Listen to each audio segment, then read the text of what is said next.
ফাজাইলে আমর মানুষের লেখা বই, 2 মুনতাখাব হাদিস মানুষের লেখা বই। আর আল্লাহ তাআলা বলছেন মুহাম্মদকে যে আপনি হিলফুল ফুজুল সংগঠন মাধ্যমে সমাজ পরিবর্তন করতে চাইছেন, কখনোই সম্ভব নয়। আপনাকে ওহীর জ্ঞান অর্জন করা লাগবে। তার মানে কোশ্চিন কালেও বগলে করে আর ব্যাগের ভিতর করে ফাজাইলে আমল নিয়ে সমাজ পরিবর্তন করা সম্ভব নয়। কি দিয়ে লাগবে?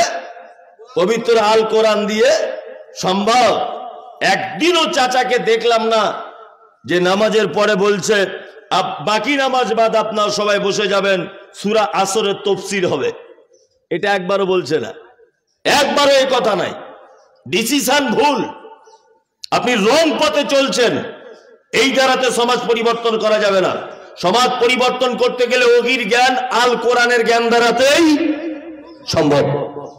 নাম্বার 2, মুহাম্মদ সাল্লাল্লাহু আলাইহি ওয়াসাল্লাম হিলফুল ফুজুল সংগঠন করেছিলেন। কাদের নিয়ে করেছিলেন? যুবক। তার মানে বোঝা যায় সমাজকে পরিবর্তন করার দ্বিতীয় পদক্ষেপ যুবকদেরকে দিয়ে সমাজ পরিবর্তন করতে হবে। আজকে আমাদের সমাজ টোটালি উল্টা। 60 বছর বয়স হলে মমতা ব্যানার্জির সরকার বা নরেন্দ্র মোদী সরকার তার চাকরি শেষ বলে ঘোষণা করে দেয়। 60 বছর মানে তুমি আর স্কুলে এসো না, বাড়িতে বসে বসে অর্ধেক বেতন খাও, কারণ তোমার বুদ্ধি কমে গেছে। তুমি স্কুলে আসা মানে ছাত্র ছাত্রীদের সর্বনাশ করবে, তোমার বুদ্ধি কমে গেছে। তার মানে উপর মহলের বুদ্ধিজীবী মঞ্চ এটা জেনেছে যে একটা মানুষের 60 বছর বয়স হওয়া মানে তার আস্তে আস্তে সবকিছু কমতে থাকে, আর বাড়ে না। আমরা এত বড় মাথা মোটা মুসলমান যে যাদেরকে ওই চাকরি থেকে বাদ দেওয়া হয়েছে, অর্থাৎ রিটায়ার হয়ে গেছে যারা, তাদের হাতে সমাজের বড় বড় খাতা তুলে দিয়ে বলছি তুমি সেক্রেটারি হও। আর তুমি বলছে ফালতু বসে আছো, চাকরি বাকরিতে নেই, তুমি মোতোয়াল্লি হও মসজিদের। বড় দুটো খাতা, তুমি সর্দার হও, বড় দুটো খাতা ধরিয়ে দিয়েছে। কি বললাম বুঝলেন না? ওর বুদ্ধি আছে, ও তো বুদ্ধি কমছে না বাড়ছে? কমছে। উপর মহল বুঝতে পেরেছে বুদ্ধি কমছে, ওই জন্য ওকে বাড়ি পাঠিয়ে দিয়েছে। আর আমাদের সমাজ এত বড় মাথা মোটা, তাদেরকে বড় বুদ্ধিজীবী হিসেবে সমাজের সমস্ত কাজের দায়িত্ব দিয়েছি। আমি মুমতাজুল ইসলাম বলছি, কোশ্চিন কালেও কিয়ামত পর্যন্ত সমাজ পরিবর্তন হবে না। অবিলম্বে সমস্ত বয়স্ক মানুষদেরকে ছাঁটাই করে যুবকদেরকে আগের ভূমিকা পালন করাতে হবে। সমস্ত কাজে, মাদ্রাসা, মসজিদ, মক্তব, ঈদগাহ, জলসা, সমস্ত ব্যাপারে সমস্ত দায়িত্বে থাকবে যুবক ছেলেরা। আরে এরা তো সেই যুবক রাতের বেলা পরের ঝাড়ের বাঁশ কেটে জায়গা দখল করে ক্লাব করে। এরা তো সেই যুবক, এরা তো সেই যুবক। ভারত আর অস্ট্রেলিয়ার ক্রিকেট খেলা ম্যাচ হলে রাত 2টোর সময়তে দোকানদারকে খুলে তার দোকান থেকে পোল্ট্রির মুরগি কিনে 1টার সময়তে রান্না বান্না, 3টের সময় খাওয়া। এরা তো সেই যুবক। কি বললাম বুঝলেন না? তার মানে যারা পরের ঝাড়ের বাঁশ কেটে রাতারাতি ক্লাব তৈরি করতে পারে, যে যুবকেরা রাত 12টার সময়তে গ্যাস ওভেন ভাড়া করে পিকনিক করতে পারে, বলুন তো দেখি এই যুবকদের দ্বারাতে মসজিদের ঢালাই, ঈদগাহের প্রাচীর, জলসার প্যান্ডেল আটকাবে কি আটকাবে না? আটকাবে না। এদের দ্বারাতেই সম্ভব। ওই জন্য বলছি, আপনি আগে আগে খাতাপত্র জমা দিয়ে বলুন আমার ছেলেকে করো, আমি এবার বসছি। কি বললাম বুঝলেন না? আবার কিছু লোক এরকম আছে সমাজে, নদিয়াতে নেই, আমাদের ওদিকে আছে, দায়িত্ব না পেলে সেই মসজিদের নামাজ পড়তে যায় না, মাদ্রাসায় দান করে না। আচ্ছা, একটা কথা, আমি তো বাস্তব কথা বলি, ওই জন্য দেখবেন সোশ্যাল মিডিয়াতে শুধু আমায় গালাগালি। দেখেছেন তো আপনারা, কিছুদিন আগে আমার গাড়িতে বোম মেরেছে, সব সোশ্যাল মিডিয়া দেখেছেন। তা আমি তো কারোর বইয়ের হাত ধরে টানতে যাইনি, তা আমার গাড়িতে বোম মারবে কেন? নিশ্চয় জায়গাতে মলমটা দিয়েছে এই কারণে, বুঝলেন না? তা আমার কাজই হচ্ছে হয়ে, আমি যখন ডাক্তার, তার রোগ সারিয়ে তবে আমায় যেতে হবে, আর সারাতে না পারলেও রোগের চিকিৎসাটা অন্তত করে দিতে হবে। চিকিৎসা করি তাহলে দুটো একটা রোগের। পঞ্চায়েত ভোটের টিকিট না পেলে আমি জানি লোক রাগ করে, কারণ যদি পঞ্চায়েত হওয়া যায় অন্তত দুটো পায়খানা ঘরের টাকা মেরে খাওয়া যাবে, এটা লাইন আর কি। সবাই এরকম ভালো লোক আছে অবশ্য, সব পঞ্চায়েতকে আমি বলছি না, কিছু ভালো লোক আছে। যে কথা বলছিলাম, পঞ্চায়েত ভোটের যদি কেউ টিকিট না পায় তাহলে রাগ করে, তবুও মানায় যে না এখানে কিছু মুনাফার ব্যাপার আছে। কেউ যদি প্রধানের টিকিট না পায় রাগ করে, তবুও একটা মানায়, কারণ এখানে কিছু ব্যাপার আছে, এদিক ওদিক করা আছে না নেই আছে। রাজনৈতিক ব্যাপারে তবু টিকিট না পেলে মানায়। তোমাকে মসজিদের সেক্রেটারি করা হলো না, তুমি ওই মসজিদে যাচ্ছ কেন? ব্যাপার কি তোমার? নিশ্চয় গোলমাল আছে, এই উচিত কথা বলেছে, নিশ্চয় গোলমাল। গত এক সপ্তাহ আগে কোন এক জায়গাতে জলসা করতে যাচ্ছে, আমার ড্রাইভার জানে। তা আমাকে একটা লোক যে ঘরে বসে আছে ওই ঘরে জিজ্ঞাসা করছে, মৌলভী সাহেব, তা বলছে কি? বলছে আমি একটা লোককে খুন করব ভাবছি, এটা কি ইসলামে জায়েজ? জি না তো ভাই, ইসলামে একদম হারাম, অন্যায়ভাবে কোনো মানুষকে হত্যা করা যাবে না। বলছে যে পাপ করেছে ও খুনেরই যোগ্য। যে করেছে কি? বলছে ৮০,০০০ টাকা দেওয়া হয়েছে, ১,৮০,০০০ মসজিদের জমি কিনতে। ও জমিটা কিনেছে কিন্তু ওর বড় বেটার নামে করে নিয়েছে। আল্লাহর কসম করে বলছি, এই ঘটনা সমাজে আছে না নেই? অনেক জায়গাতে, আপনার নদিয়া না থাকলেও অনেক জায়গায় খোঁজ নিয়ে দেখুন, এরকম অন্তত ২০০ মসজিদ বার হবে, এরকম ল্যাপড়া কেস আছে না নেই? আচ্ছা, আল্লাহু আকবার। ওই জন্য আপনাদেরকে বলছি, দয়া করে যুবকদেরকে সব কাজে আগিয়ে দেন, খাতাপত্র ওদের হাতে তুলে দেন। আপনারা বুদ্ধি দেওয়ার জন্য কোন রকম বসে থাকুন, কাজ ওদেরকে দিয়ে করান। সমাজ পরিবর্তন করতে গেলে কাদের দিয়ে করা লাগবে? যুবকদেরকে দিয়ে করা লাগবে। যুবক ভাইরা যারা আছেন আপনারা বসে যান। আজকে আলোচনা হবে শিক্ষার গুরুত্ব। চলুন এবার আলোচনা শুরু করা যাক। এক, সর্বপ্রথম এটা জেনে রাখুন, শিক্ষা আর বিদ্যা এই দুটো জিনিস এক নয়, আলাদা। কি বললাম বুঝলেন? শিক্ষা আর বিদ্যা আলাদা। বিদ্যা কাকে বলে?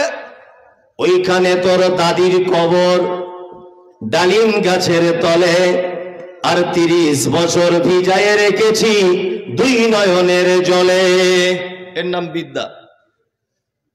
অজয়ের ভাঙনেতে করে বাড়ি ভঙ্গ, তবু নীতি নীতি ঘেরি নব নব রঙ্গ, চাই না এ কুঞ্জে ছেড়ে যেতে মন যে, কোথা পাবো একসাথে এত সাধু সঙ্গ। অজয়ের ভাঙনেতে করে বাড়ি ভঙ্গ, তবু নীতি নীতি ঘেরি নব নব রঙ্গ, চাই না এ কুঞ্জে ছেড়ে যেতে মন যে, কোথা পাবো একসাথে এত সাধু সঙ্গ, এর নাম বিদ্যা। এর নাম কি? এই যে বলছে কুমুদ রঞ্জন মল্লিক, ঠিক ছোটতে কবিতা পড়ানো হতো, গুটি ছয় পায়রা গুটি কত হাসরে, আমাদের ঘরে ঘরে একসাথে বাসরে, কত সব কবিতা মুখস্থ ছিল আগে ছাত্রের জীবনে। যাই হোক, এর নাম কি? বিদ্যা, তাই না? আবার মেয়ে স্কুলে পড়ে, খিচুড়ি স্কুলে, ৩.৫ বছর বয়স, পাড়ায় খিচুড়ি স্কুলে যায়। তাও যখনই বলি মা তুই কি শিখলি বলতো, বলছে হাট্টিমা টিম টিম, তার মাঠে পাড়ে ডিম আর খাড়া দুটি সিং আব্বু। তো ১ মাস পরে বাড়ি গেলে মা কি শিখেছে বলো? ওই সে একই হাট্টিমা টিম টিম, ওর ওইটা আর ওর বলে না আর কি। তো আমি একদিন বিরক্ত হয়ে ক্লাবের দিদিমণিকে গিয়ে বলছি, ICDS এর যিনি দিদিমণি, বলছি ম্যাডাম আমার মেয়েকে এছাড়া আর অন্য কিছু শিখতে পারবে না জীবনে? আজকে তো প্রায় ১ বছরের কাছাকাছি হয়ে গেল। বলছে কি শিখেছে? বলছি আমি বলছি ওই যে হাট্টিমা টিম শিখেছে। আচ্ছা ম্যাডাম আপনার কাছে একটা জিনিস জানতে চাই, হাট্টিমা টিম মানে কি? ব্যাপারটা বুঝতে পারি না তো। তো বলছি আপনি বক্তা লোক, সোশ্যাল মিডিয়ায় এত দেখি, আপনি হাট্টিমা টিম জানেন না? জানি না তো। বলছি ওই তার হাট্টিমা টিম টিম, ওই মাঠে ডিম আর ওই খাড়া সিং, ওই হাট্টিমা টিম টিম। আচ্ছা ঘোড়ার ডিম তুমিও বুঝো না, তুমিও বুঝো না হাট্টিমা টিম কার নাম? কি বললাম বুঝলেন? এটার নাম কি? বিদ্যা। বিদ্যা মানে হচ্ছে এমন একটা জিনিস কণ্ঠস্থ করা, এমন একটা জিনিস মুখস্থ করা, যেটা মুখস্থ করার ফলে তার চারিত্রিক, তার ব্যবহার, তার কথা, তার চাল চলন, তার সমস্ত কিছুর ভিতরে একটাও দিক পরিবর্তন করে দিতে পারে না, এর নাম বিদ্যা। কি বললাম বুঝলেন? শিক্ষা কার নাম? শিক্ষা হচ্ছে ওইটা যেটা শেখার পরে তার চরিত্র পরিবর্তন হয়, তার ব্যবহার পরিবর্তন হয়, তার কথার পরিবর্তন হয়, তার আখলাক পরিবর্তন হয়। এই পরিবর্তন যেটা হয় এটার নাম শিক্ষা। আর যেটা শুধু মুখস্থ করে কোনো কাজ হয় না, ওইখানে তোর দাদির কবরটা, আমার বাপের কি তোর দাদির কবরটা, এটা ব্যাপার না। ওই তো কোনো উপকার হয়েছে আমার এটা শিখে? কোনো উপকার নেই। এটার নাম বিদ্যা, এটার নাম শিক্ষা।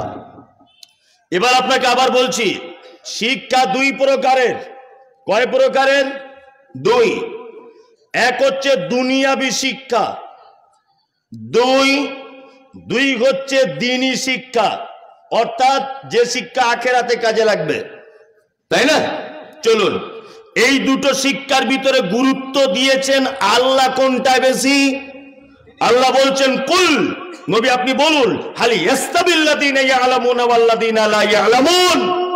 আরে যারা দ্বীনের জ্ঞান রাখে না, যারা কোরআনের জ্ঞান রাখে না, এরা কিচ্ছু জানে না। একটা জানলেওয়ালা লোক আর একটা না জানলেওয়ালা লোক, এরা দুটো কি সমান? সমান নয়। আল্লাহ বোঝাতে চাইছেন যারা কোরআন জানে, যারা দ্বীনের জ্ঞান জানে, এরা হচ্ছে জাননেওয়ালা, যারা জানে না এরা অজাননেওয়ালা। এক। দুই, আল্লাহ তাআলা আবার বলতে গিয়ে বলছেন কুল, নবী আপনি বলুন, হাল ইয়াস্তাবিল আমা ওয়াল বাসীর ওয়াজ যুলুমাতি ওয়ান নূর। আল্লাহ রাসূলকে বলছেন নবী আপনি বলুন, চোখওয়ালা লোক আর চক্ষুহীন লোক, এরা দুজন কি সমান? সমান? সমান নয়। সমাজে আগুন লেগেছে এখন, বুঝলেন তো? আসলে কোরআন শুধু পড়লে হবে না, তার ভিতর থেকে মাল বার করতে হবে নিচড়িয়ে, বুঝলেন না? আপনারা তো ভালোই গাছ কেটে যেমন রস বার করছেন, ঠিক তেমন কোরআন শুধু আয়াতটা পড়লে হবে না, এর ভিতরে যে কত কথা আছে ভরা। দেখুন আল্লাহ তাআলা বলছেন যাদের ভিতরে দ্বীনের জ্ঞান নেই, যারা কোরআন মাজিদ জানে না, এরা অন্ধ। কে বলছে? আল্লাহ। আল্লাহ বলছে, তাই তো? আল্লাহ বলছে।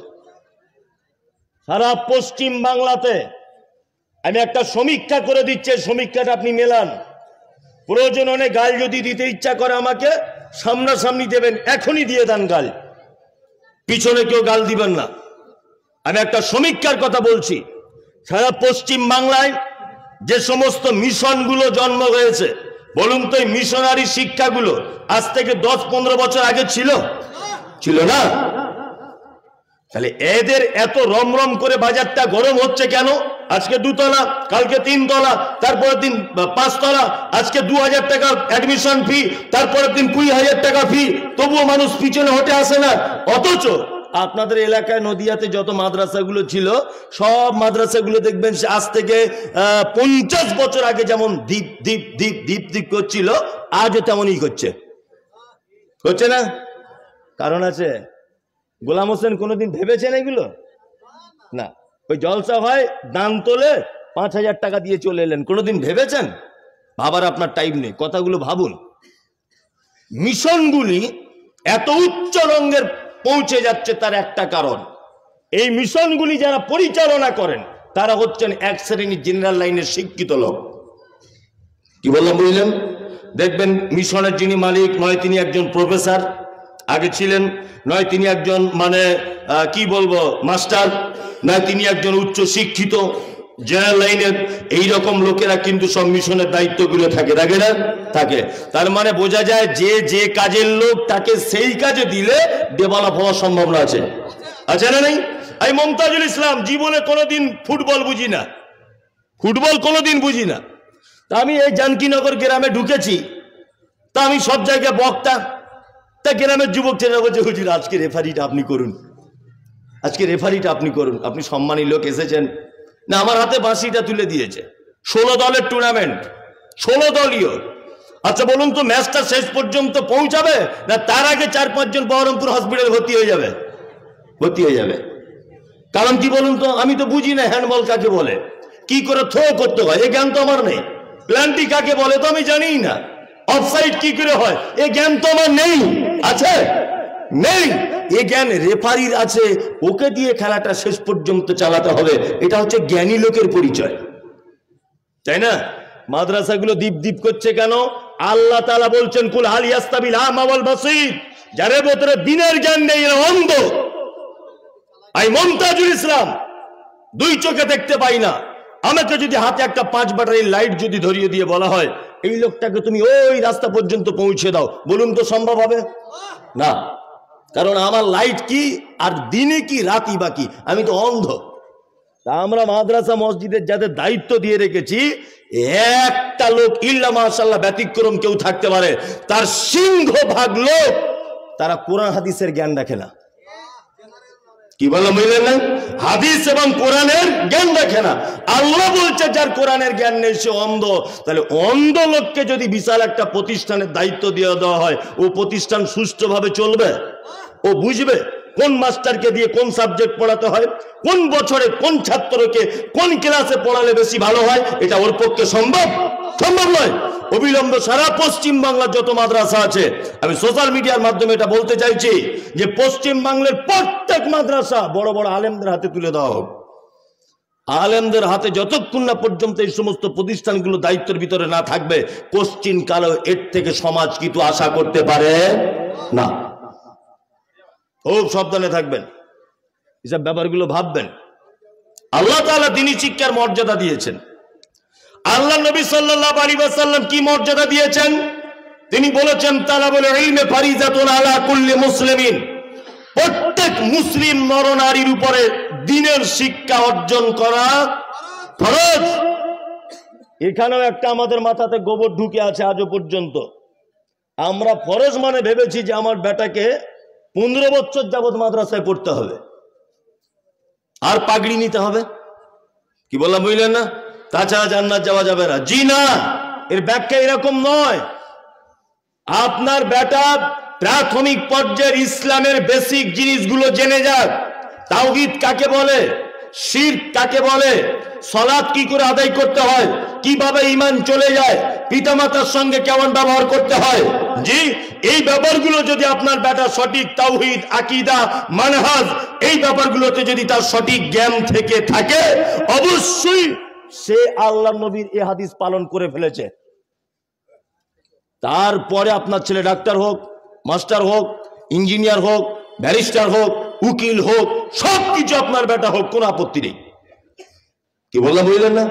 আল্লাহর নবী বলেছেন দ্বীনের শিক্ষা অর্জন করা ফরজ, কিন্তু তারপরে তিনি এরকম কোন বাক্য ব্যবহার করেননি যে তারপরে অন্য শিক্ষা হারাম।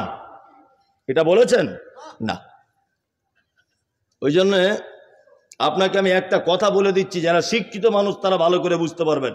সেটা হচ্ছে এই দ্বীনের জ্ঞান অর্থাৎ কোরআন এবং হাদিসের জ্ঞান অর্জন করা ফরজ কেন, আপনার বেটার উপরে বাধ্যতামূলক কেন?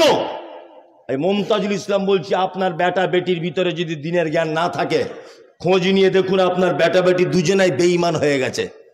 আপনি বুঝতে পারেননি, আপনি বুঝতে পারেননি। কোরআন বলছে ওর নাম ঈসা। ওর নাম কি? ঈসা আলাইহিস সালাম। একটা নবী এসেছিলেন না? স্কুলে বইয়ে কি পড়ানো হয়? যিশু। ও তো একজন বলছে যিশু, তাই না? বলুন, আপনার বেটা যদি শুধুমাত্র জেনে থাকে ওর নাম যিশু, ঈসাটা যদি না জানে, তাহলে আপনার বেটার আর ঈমান থাকবে? থাকবে না। কোরআন বলছে ওর মায়ের নাম মারিয়াম, আপনার বেটা জেনেছে মেরি। তা মেরি যদি আপনার বেটা শুধু জেনে বসে থাকে, আপনার বেটার ঈমান থাকবে না। ইসলাম বলছে ওর জন্ম হয়েছে বাইতুল লাহাম, স্কুলে পড়ানো হচ্ছে ওর জন্ম হয়েছে বেথলেহেম। বলুন, স্কুলের পড়াটা যদি নিয়ে ও যদি শুধু বসে থাকে, তাহলে আপনার বেটার ঈমান থাকবে? থাকবে না। কুরআন বলছে বাইন্না খালাকনাকুম মিন তুরাবিন সুম্মা মিন নুতফাতিন সুম্মা মিন আলাকাতিন সুম্মা মিন মুদগা, নিশ্চয়ই মানুষকে মাটির উপাদান দিয়ে তৈরি করা হয়েছে। কি দিয়ে তৈরি করা হয়েছে মানুষকে? মাটি দিয়ে। স্কুলের সঙ্গে কত সংঘর্ষ দেখুন। আপনাকে এক জায়গায় এসে আমি বুঝিয়ে দেবো যে স্কুলের শিক্ষাটা প্রয়োজন আছে, এটাও বোঝাবো। কেমন সংঘর্ষ? হেডমাস্টার চার্লস ডারউইন, ওনার একটা থিওরি হচ্ছে বানর থেকে মানুষ হয়েছে, আছে না? বলছে বানর থেকে মানুষ। হ্যাঁ, এটা আজও পর্যন্ত হেডমাস্টারও বুঝেছে বানর থেকেই মানুষ। ওই জন্য দেখবেন হেডমাস্টার যে রুমে থাকে ওই রুমে একটা ক্যালেন্ডার আছে, একটা মানুষ এইরকম করে আছে, তারপরে একটা এইরকম, তারপরে দেখবেন একটা এরকম, তারপরে গড়িয়াল, তারপরে একজন মানুষের মতো হাফ প্যান্ট পরা, তারপরে একজন ফুল প্যান্ট পরা। ক্যালেন্ডার আছে, ডাক্তারখানাতে থাকে, দেখেছেন? কেন? মানে চার্লস ডারউইনের থিওরি হচ্ছে যে মানুষ বানর থেকে বিবর্তন হতে হতে হতে হতে হতে হতে এক পর্যায়ে মানুষ হয়েছে। আসলে এইসব 2023 সালে এইসব পড়া যদি স্কুলে পড়ায় তাহলে হেডমাস্টার পাগল ছাড়া আর কিছু না। 2023-এ এইরকম পড়ানো হয়, আশ্চর্য ব্যাপার। আপনার বাড়িতে একটা গরু আছে, গরু, দেশি গরু। আপনি যদি মনে মনে করেন আমার একটা জার্সি মানে বাছুরের খুব শখ, বলুন তো দেশি গরুর পেট থেকে জার্সি বাছুর পাওয়া সম্ভব না অসম্ভব? কি চাষি লোক বলতে পারছেন না? সম্ভব। ডাক্তারকে বললে জার্সি গরুর ইঞ্জেকশন দিয়ে দিলে জার্সি বাছুর হয়ে যাবে, হবে কি হবে না? হবে, সম্ভব এটা। কিন্তু আপনার খুব ইচ্ছা আছে, হরিণ তো কিনতে পাওয়া যায় না, ডাক্তারবাবু একটা হরিণের ইঞ্জেকশন দিয়ে দেন তো, সামনে মাসে যাতে একটা হরিণের বাচ্চা হয়। বলুন তো এটা কিয়ামত পর্যন্ত সম্ভব? সম্ভব না। তাহলে গরুর পেটের ভিতরে যাবতীয় মেশিনের ব্যবস্থা করা হয়েছে। আপনি অস্ট্রেলিয়ান নেন, আপনি জার্মানদের নেন, আপনি থাইল্যান্ডের নেন, আপনি বাংলাদেশি জাতের নেন, আপনি ব্রাহ্মা জাতের নেন, আপনি জার্সি নেন, যাই নেন, নাম হতে হবে তার গরু। গরুর ইনজেকশন দিয়েই ওর পেটের যত রকমের সিস্টেম সব গরুরই হবে, অন্য কোনো প্রাণী সম্ভব নয়। তাহলে বানর একটা আলাদা প্রাণী, তাই না? বানর আলাদা প্রাণী। আচ্ছা, ওর থেকে মানুষের জন্ম হয়েছে, এটা কি মেনে নেওয়া যায়? মাঝে সাঝে ভাবি যে পাগল কি আর গাছে ধরে? হ্যাঁ, এইসব কথা এখনো লেখে 2023-এ স্কুলে পড়ানো হয়। আশ্চর্য ব্যাপার। কোরআনের সঙ্গে সংঘর্ষ কথা। কোরআন বলছে মাটি থেকে মানুষকে তৈরি করা হয়েছে, মাটির মূল উপাদান মাটি। স্কুলে বলা হচ্ছে চার্লস ডারউইনের থিওরি, কি দিয়ে? না বানর থেকে মানুষ হয়েছে।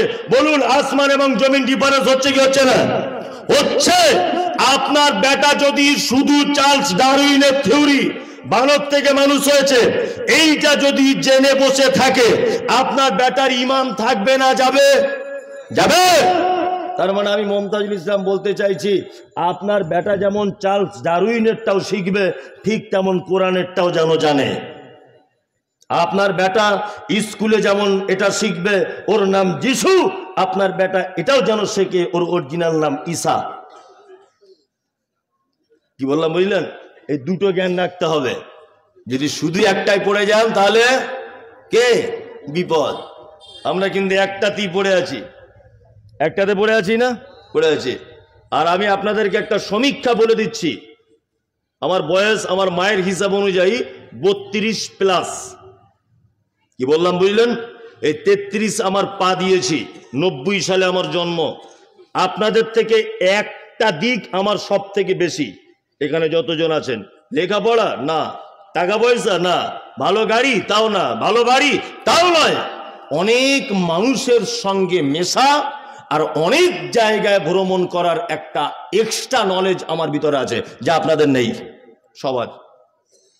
সারা পশ্চিম বাংলা, ভারত, বাংলাদেশ সমস্ত জায়গাতে ঘুরে আমার যা নলেজে এসেছে যে এই যে মাদ্রাসাগুলো সারা পশ্চিম বাংলাতে চলছে, আর খুব জোর যদি হয় 20 বছর, তারপরে দেখবেন মাদ্রাসাগুলোতে ছেলে পিলেও নাই, শিক্ষকও কেউ নাই। আল্লাহর ঘর, আল্লাহর দিন, আল্লাহ চালাবে, ওটা আলাদা ব্যাপার। কিন্তু সমীক্ষাটা আপনি ভালো করে এখনই বিবেচনা করে দেখুন, মিশনওয়ালারা যেভাবে লেগেছে মাদ্রাসাতে, আর কেউ তার বেটাকে সহজে দিচ্ছে? কারণ কি? প্রত্যেক গার্জেন, প্রত্যেক কর্তৃপক্ষ এখন হিসাবি। ও ভেবে রেখেছে কষ্ট করে যদি আমার বেটাকে মিশন থেকে, আলামী মিশন থেকে যদি পাস করানো একবার যদি যায়, আমার বেটা যদি ডাক্তার হয়, 4টে রুকু দেখলে 2000, 500 করে ফি। ভেবেই রেখে দিয়েছে, ভেবে রাখেনি? হ্যাঁ। আর মৌলভী সাহেব করবে একটা বেটাকে 4 বার ভাবছে 15 বছর মিনিমাম পড়তে হবে, 6500 বেতন, আর মমতা 3000, 9500। আবার লোকের গালাগালি তো আছেই, এটা ওটা, আজানের কম বেশি এটা ওটা তো আছেই। আচ্ছা বলুন তো, কেউ তার বেটাকে আর স্বতঃস্ফূর্তভাবে মাদ্রাসায় নিয়ে যেতে চাইবে? চাইবে? চাইবে না। এর জন্য কিন্তু আল্লাহর কসম করে বলছি, আমি মমতাজুল ইসলাম একজন সমাজের মানুষ, আপনারা যেমন কোন সমাজের এই গ্রামের মানুষ, আমিও কিন্তু আমার গ্রামের একটা সমাজের মানুষ। আমরা কিন্তু সব সমাজের মানুষেরা দায়ী, সব দায়ী। কারণ প্রতিটা মানুষ হিসাব করছে। এই যে জলসাটা দিয়েছে, কমিটি হিসাব করে নিয়েছে, মমতাজুল ইসলাম এত টাকা, এবাদুল্লাহ এত টাকা, প্যান্ডেল এত, যা হবে সেটা লাভ, হিসাব করে প্রথমেই দিয়েছে ওরা, দিয়েছে। কেউ বিনা হিসাবে চলে না। প্রতিটা গার্জেন ভাবছে আমার বেটা আগামী ভবিষ্যতে এমন একটা কিছু হোক যে আমার বেটা সুখে থাকবে, দুতলা বাড়িতে এসি চালিয়ে ঘুরবে, আমার বেটা গাড়িতে। সব বাপের স্বপ্ন আছে না নেই? কিন্তু একটা বাপ যখন মসজিদের ইমামের দিকে তাকিয়ে ফেলছে, তখন তার মনোবল আস্তে আস্তে ভেঙে গিয়ে বলছে, না, আমার বেটাকে আর মৌলভী সাহেব করা যাবে না। করবে কি করবে না? আশ্চর্য ব্যাপার। এই ইমাম সাহেবদের এসব বেতন, তারপরে হাবিজাবি, এগুলো যতদিন না পর্যন্ত সচ্ছলতার সাথে না আসবে, ততদিন পর্যন্ত মাদ্রাসার দিকে মানুষের আরো অনীহা, আরো ঘৃণা জন্মাবে এদেরকে দেখে। এর জন্য আমরা দায়ী। এর জন্য কারা দায়ী? আমরা দায়ী। শুনুন, দুনিয়াবী শিক্ষা যদি আপনি করেন, দুনিয়াতে ক্ষণিকের জন্য উপকার হবে। যদি আপনার বেটা মাদ্রাসায় পড়ে, যদি আপনার বেটা আলেম হয়, তাহলে দুই দিকে উপকার হবে। এক, দুনিয়াতে উপকার, আখিরাতেও উপকার। কোন একটা স্কুলের মাস্টার মশাই এই গ্রামে হেঁটে হেঁটে আসুক তো দেখি, জোহরের নামাজের পর মসজিদে নামাজ পড়তে ঢুকুক তো দেখি, একটা অপরিচিত লোক, কেউকে জিজ্ঞাসা করবে না তোমার বাড়ি কোথায়। দেখবেন আমি মমতাজুল ইসলাম ঢুকবো জোহরের নামাজ পড়তে আপনাদের মসজিদে, সঙ্গে সঙ্গে 5টা লোক এসে সালাম আলাইকুম, বাড়ি কোথায় মাওলানা সাহেব আপনার, চলুন আমার বাড়িতে দুটো ডাল ভাত খেয়ে নেন, ঠিক আছে, দুতলায় রুম আছে, থাকবেন। এটা করবে কি করবে না? করবে। এটা আল্লাহর তরফ থেকে সম্মান। বিশ্ব নবী বলেছেন, কিয়ামতের দিনে যারা এক পক্ষবাদী, শুধুমাত্র ছেলেকে জেনারেল লাইনে দিয়ে রেখেছে, আরবি কিছু বোঝায়নি, আল্লাহ নবী বলেছেন একজন কোরআনের হাফেজকে বলা হবে তুমি একটা করে আয়াত তেলাওয়াত করো। কোরআনের হাফেজ বলবেন আলহামদুলিল্লাহি রাব্বিল আলামিন। একটা মর্যাদার তলাতে তুমি উঠে যাও। আর রহমানির রহিম আর একটা মর্যাদাতে উঠে যাও। মালিক ইয়াউমিদ্দিন আর একটা মর্যাদাতে উঠে যাও। ইয়্যাকা না'বুদু ওয়া ইয়্যাকা নাস্তাঈন তুমি আর একটা মর্যাদাতে উঠে যাও। বিশ্ব নবী বলেছেন তার তেলাওয়াত যেখান থেকে শুরু করা হবে আর যেখানে গিয়ে তার শেষ হবে, সেইখানে তার সে অবস্থান করবে, অর্থাৎ তার মর্যাদা সেইখান পর্যন্ত পৌঁছে যাবে। শুধু এবিসিডি, শুধু এবিসিডি। এই তুই বল, তেলাওয়াত কর। বলছে A for apple, B for ball. কিয়ামতের দিন আল্লাহ বলছে বাম দিকে দাঁড়া, যাও দিকে যা, পরে হিসাব হবে, যা। শুধু এ ফর অ্যাপেল করে এসেছো তুমি? তোমাকে বলেছিলাম না দিনের শিক্ষা অর্জন করা ফরজ? আমি বলছি আপনি এ ফর অ্যাপেল যেমন শিখেছেন, তেমন এটাও শিখুন, আলিফে আল্লাহ বাই বিসমিল্লাহ, দুটোই আপনি শিখুন। কি বললাম বুঝলেন? এই দুটো যতদিন না পর্যন্ত আপনি শিখতে না পারবেন, ততক্ষণ পর্যন্ত আপনার দুনিয়াতে উপকার হবে, আখিরাতে উপকার আসবে না। জ্বলন্ত প্রমাণ দেখতে পাচ্ছেন না আপনারা? জ্বলন্ত প্রমাণ। ছেলে এমবিবিএস ডক্টর, বাপ মারা গেছে, 3000 টাকার বেতনের ইমাম সাহেব বাপের জানাজার সামনে দাঁড়িয়ে আছে। 1 লক্ষ টাকা বেতনের চাকরি করা বেটা কলকাতা থেকে ফিরেছে, মাথাতে রুমাল বেঁধে হাতে ব্যাসলেট দিয়ে দাঁড়িয়ে আছে। তোমার মতো হতভাগা পিতা পৃথিবীতে আর কেউ নেই যে তোমার পিতা, তোমার বেটা তোমার জানাজার সামনে দাঁড়িয়ে রব্বির হামহুমা কামা রাব্বায়ানি সাগীরা এই দোয়াটা বলে তোমাকে শেষ বিদায় জানাতে পারলো না। তোমার থেকে হতভাগা বাপ আর কেউ আছে? ওই যে মাদ্রাসা পড়াচ্ছিস বেটাকে, ভবিষ্যৎ অন্ধকার করবি, দেখা যাবে কার অন্ধকার। টাইম একদিন আসছে। কি বললাম বুঝলেন? টাইম একদিন আসছে। চলুন, এই তো আপনি বসে আছেন, সূরা লোকমানটা একটু বার করে দেন তো আমাকে। সূরা লোকমান, টাইম একদিন আসছে আপনার কাছে, সূরা লোকমানটা বার করে দেন। টাইম একদিন আসছে। আপনার কাছে বিনীত অনুরোধ, সকল দিনই ভাই এবং বোন, অবশ্যই আপনার বেটাকে বেটিকে দুটি শিক্ষা শিক্ষিত করুন। একদিকে যেমন আরবি থাকবে আর একদিকে বাংলাও থাকবে।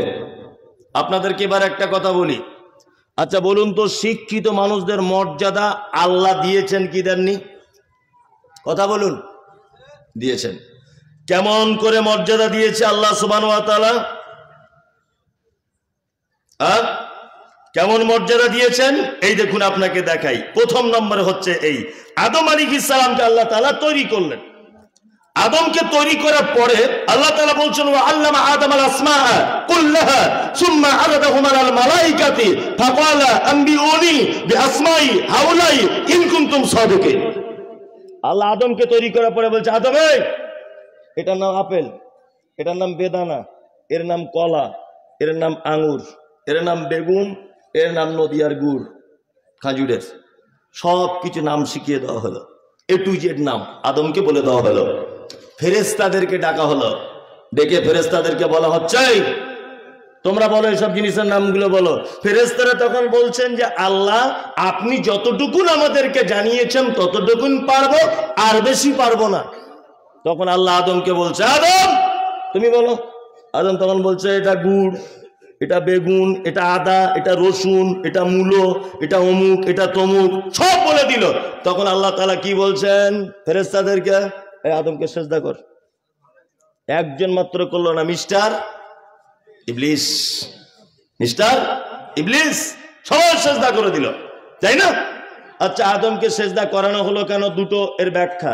এক, আল্লাহ তাআলার হুকুম ফেরেশতারা কতটা মান্যতা দিচ্ছে, এক। দুই, এই মুহূর্তে ফেরেশতাদের থেকে জ্ঞানী কে? আদম। তার মানে জ্ঞানীর মর্যাদা আছে। চলুন, এটা আল্লাহ মর্যাদা দিয়েছে জ্ঞানীর। নবীজি কেমন দিয়েছেন এ বলুন তো? ইসলামে কুকুর বাড়িতে পোষা জায়েজ না নাজায়েজ? হ্যাঁ, নাজায়েজ। আচ্ছা, সত্যিই নাজায়েজ।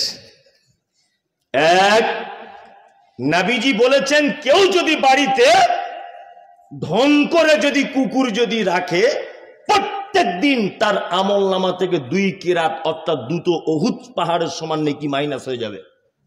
যাদের আছে মুড়া ঝাঁটা মেরে বার করুন কাল সকালে। কি বললাম বুঝলেন?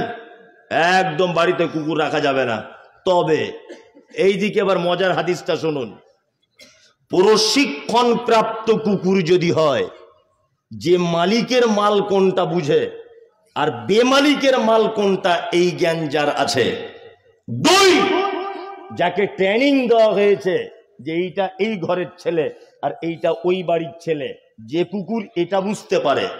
আল্লাহর নবী থেকে প্রমাণিত এটা যে তুমি তোমার ধানের গাদা, তুমি তোমার গরুর গোয়াল, তুমি তোমার কাজের জন্য ওই কুকুরটাকে চৌকিদার হিসাবে ব্যবহার করতে পারো, ইসলাম পারমিশন দিয়েছে। তার মানে বোঝা যায় যে শিক্ষিত কুকুরও যদি হয়, ইসলাম তাকে প্রাধান্য দিয়েছে। কি বুঝলেন? কিন্তু অশিক্ষিত যদি হয় কুকুর, বাড়িতে রাখা যাবে না। কিন্তু মুহাম্মদ সাল্লাল্লাহু আলাইহি ওয়াসাল্লাম বলছেন ও যদি ট্রেনিং প্রাপ্ত কুকুর হয় বাড়িতে রাখা যাবে। তার মানে আল্লাহর নবী শিক্ষার মর্যাদা দিতে দিতে দিতে দিতে কুকুরকে পর্যন্ত শিক্ষিত হলে বাড়িতে আশ্রয় দেওয়ার পারমিশন দিয়েছেন। কি বলছি বুঝতে পারছেন? আমাদের সমাজে আছে শিক্ষিত মানুষদের আছে সম্মান নেই। শিক্ষিতরা সব ফ্যাল ফ্যাল করে তাকিয়ে বসে আছে। কালকে আন্ডার প্যান্ট পরে ঘুরতো, কেউ চিনতো না।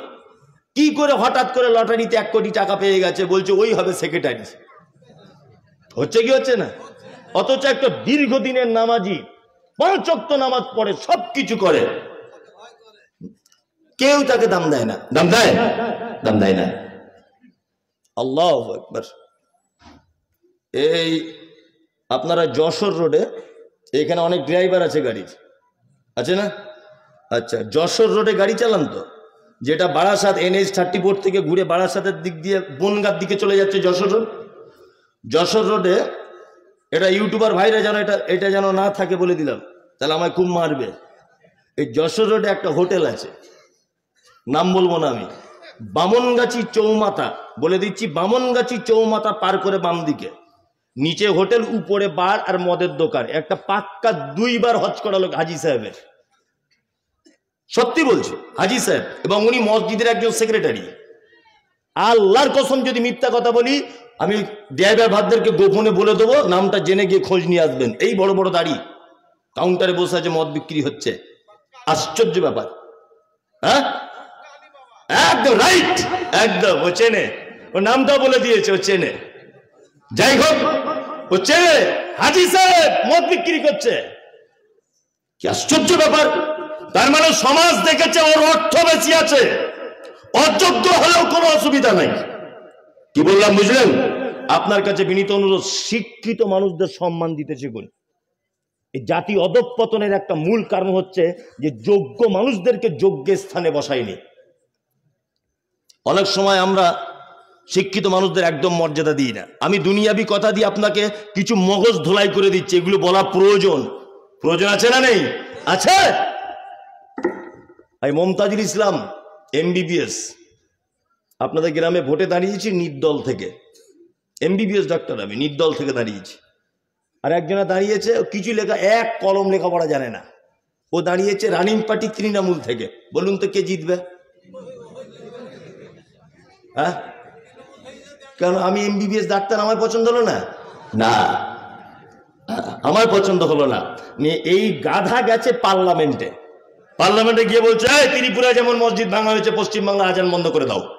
তখন মুসলমানরা দেখছি ওইখানে রাস্তায় কাঠের গুড়ি নামিয়ে দিয়ে বলছে ইনকিলাব জিন্দাবাদ, রাস্তা পুরো চলছে, চলবে। আরে গাধার বেটা, তোমার পাছার চামড়া তুলে দিতে হবে। তুই ভোট দেওয়ার সময় কাকে দিয়েছো? তুমি তো একটা চামারকে ভোট দিয়ে ওখানে পাঠিয়েছো। তার থেকে ভালো কি আশা করতে পারো তুমি? হ্যাঁ, তুমি যে অশিক্ষিত অযোগ্য লোককে তুমি পার্লামেন্ট পর্যন্ত পৌঁছে দিয়েছ ভোট দিয়ে। কি বলছি বুঝতে পারছেন না? আপনি তার থেকে মুসলমানদের পক্ষে কোনো কাজ হবে এটা আপনি আশা করতে পারেন? পারেন না, কখনোই পারেন না। শিক্ষিত মানুষদের মর্যাদা দিতে শিখুন। সমাজ যদি এখনো পর্যন্ত বাঁচাতে চান, যে শিক্ষিত হোক, জেনারেল লাইনে হোক, আরবি লাইনে হোক, এক কথাতে শিক্ষিত লোককে সম্মান করুন। চলুন এবার আমি সারা পৃথিবী বিখ্যাত একজন মারাত্মক শিক্ষিত মানুষ, এত শিক্ষিত, এত শিক্ষিত, এত শিক্ষিত, আল্লাহ তাআলা লোকটা নবীও নয়, রসুলও নয়, সাধারণ লোক, তার নামে কোরআন মাজিদ একটা সূরা অবতীর্ণ করেছে। তার নাম লোকমান। লোকটার বাড়ি কোথায়? ভাইরা এবার ভালো করে মন দিয়ে বুঝবেন, এবার আলাদা একটু আলোচনা হবে। লোকটার বাড়ি দক্ষিণ আফ্রিকা। জেনারেল শিক্ষিত ভাইরা যারা আছেন আপনারা জানেন যে দক্ষিণ আফ্রিকাকে বলা হয় দুর্ভিক্ষের মহাদেশ। আর এই দেশে একটা শহর আছে, তার নাম হাবাসা। বর্তমানে হাবাসা নামটা পরিবর্তন হয়ে নাম হয়েছে ইথিওপিয়া। এই ইথিওপিয়াতে জন্মগ্রহণ করেছিলেন লোকমান। এই হাবাসা ইসলামিক ইতিহাস অনেক ইম্পর্টেন্ট একটি জায়গা। হযরতে বেলাল রাদিয়াল্লাহু তাআলা আনহুর জন্ম এই জায়গাতে। বাদশাহ নাজ্জাশীর গায়েবী জানাজা পড়ার যে ঘটনা, এই জায়গার সঙ্গে সংশ্লিষ্ট আছে। তাই এই যে লোকমান হাকিম ছিলেন, হাকিম প্রজ্ঞাময়, মানে অতীব জ্ঞানী। লোকমান হাকিম কত জ্ঞানী দেখবেন, আপনাকে দেখাই। লোকমান হাকিম ছোটবেলাতে কাঠের মিস্ত্রি ছিলেন, কাঠ ঘষে ঘষে ফার্নিচার তৈরি করতেন। যদি বলছেন এটা আপনি বানিয়ে বলছেন, তাফসীর ইবনে কাসির সূরা লোকমান খুলে দেখবেন কাল সকালে। আমি যে কথা বলেছি এটা যদি লেখা না থাকে, নদিয়ায় এলেই আপনি আমার গাড়িটা ভাঙচুর করে দেবেন, এটা আপনার পারমিশন দিলাম। তাফসীর ইবনে কাসির সূরা লোকমানের তাফসীর। ছোটবেলাতে ফার্নিচারের কাজ করতেন। উনি রাখালগিরি করতেন, বকরি চড়াতেন। কি বললাম বুঝলেন? বকরি চড়াতেন।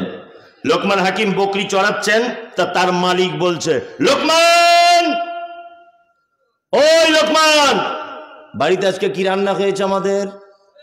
বলছে যাবো না, আজকে বাড়িতে বকরির গোস্ত রান্না হয়েছে। মালিক তখন বলছে লোকমান, বকরির দেহের ভিতরে সব থেকে উৎকৃষ্ট দুটো অঙ্গ আমাকে দাও, আমি খাবো। সব থেকে ভালো অঙ্গ দুটো আমাকে দাও। লোকমান প্লেটে করে জিভ আনলেন আর হৃৎপিণ্ডটা আনলেন। মালিক খেয়ে নিলেন। কিছুদিন পরে মালিক আবার লোকমানকে বলছে লোকমান, আজকে বাড়িতে কি রান্না হলো? বলছে আজকেও বকরি।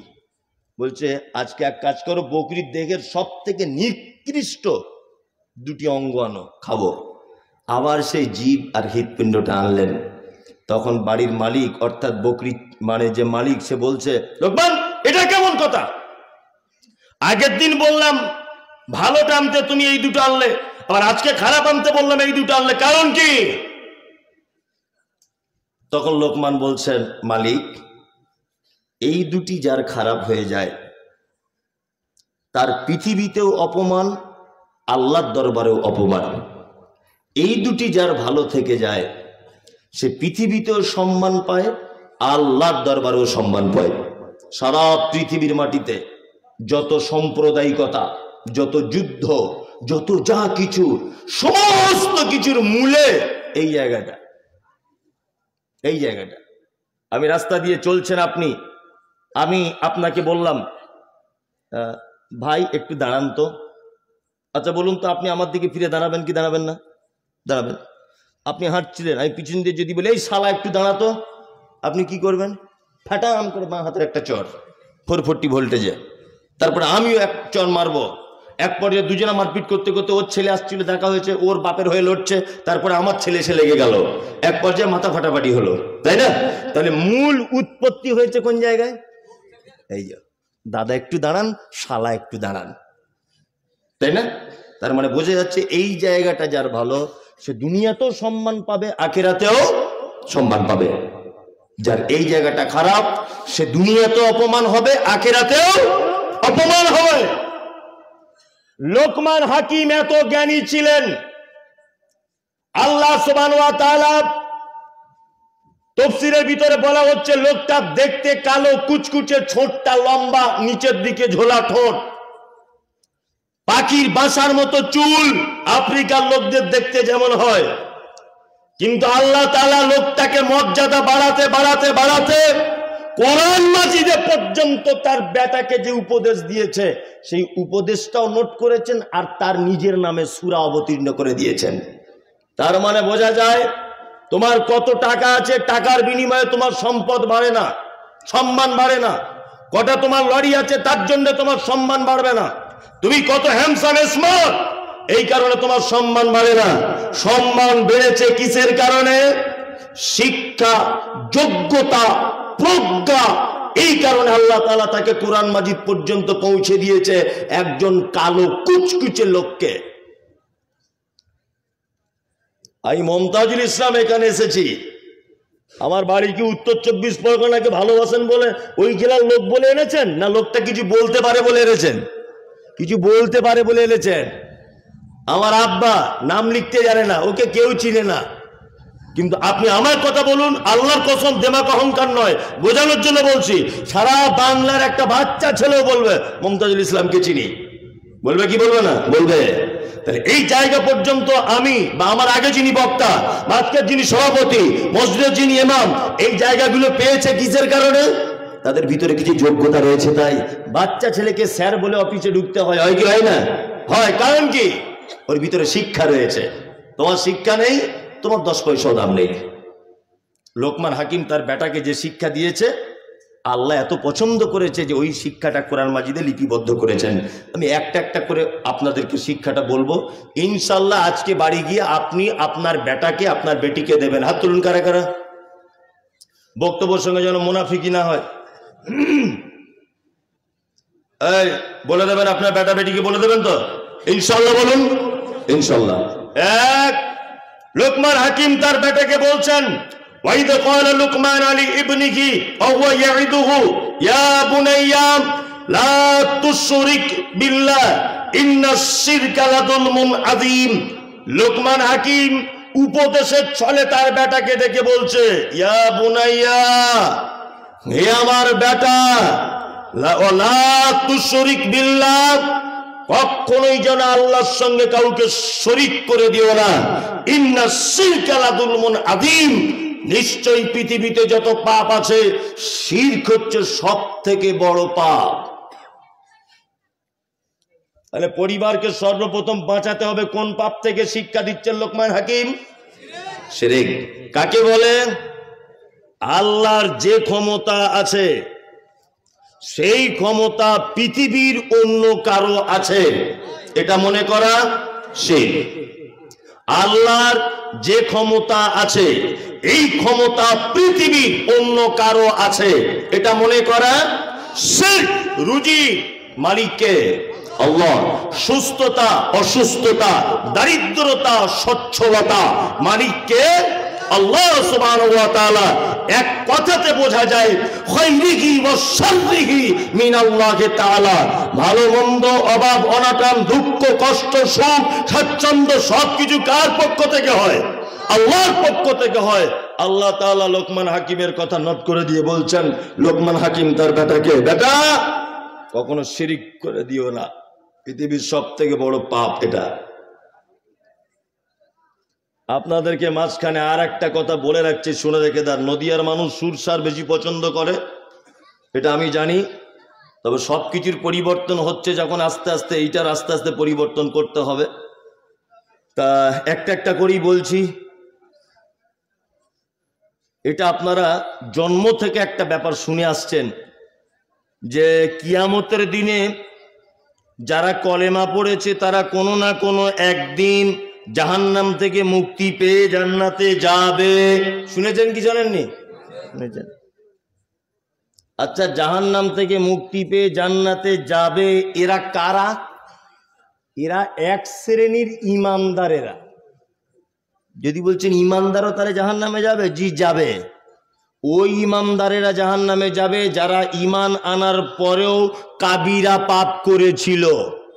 এই কাবিরা পাপ করার কারণে এদের থাকা লাগবে কোথায়? জাহান্নামে। এই এদেরকে মুক্তি দেওয়া হবে কোনো না কোনো একদিন জাহান্নাম থেকে, কারণ এদের ভিতরে লা ইলাহা ইল্লাল্লাহ এইটা ছিল বলে তাদেরকে পরিত্রাণ করে আল্লাহ তাআলা জান্নাতে দিবেন।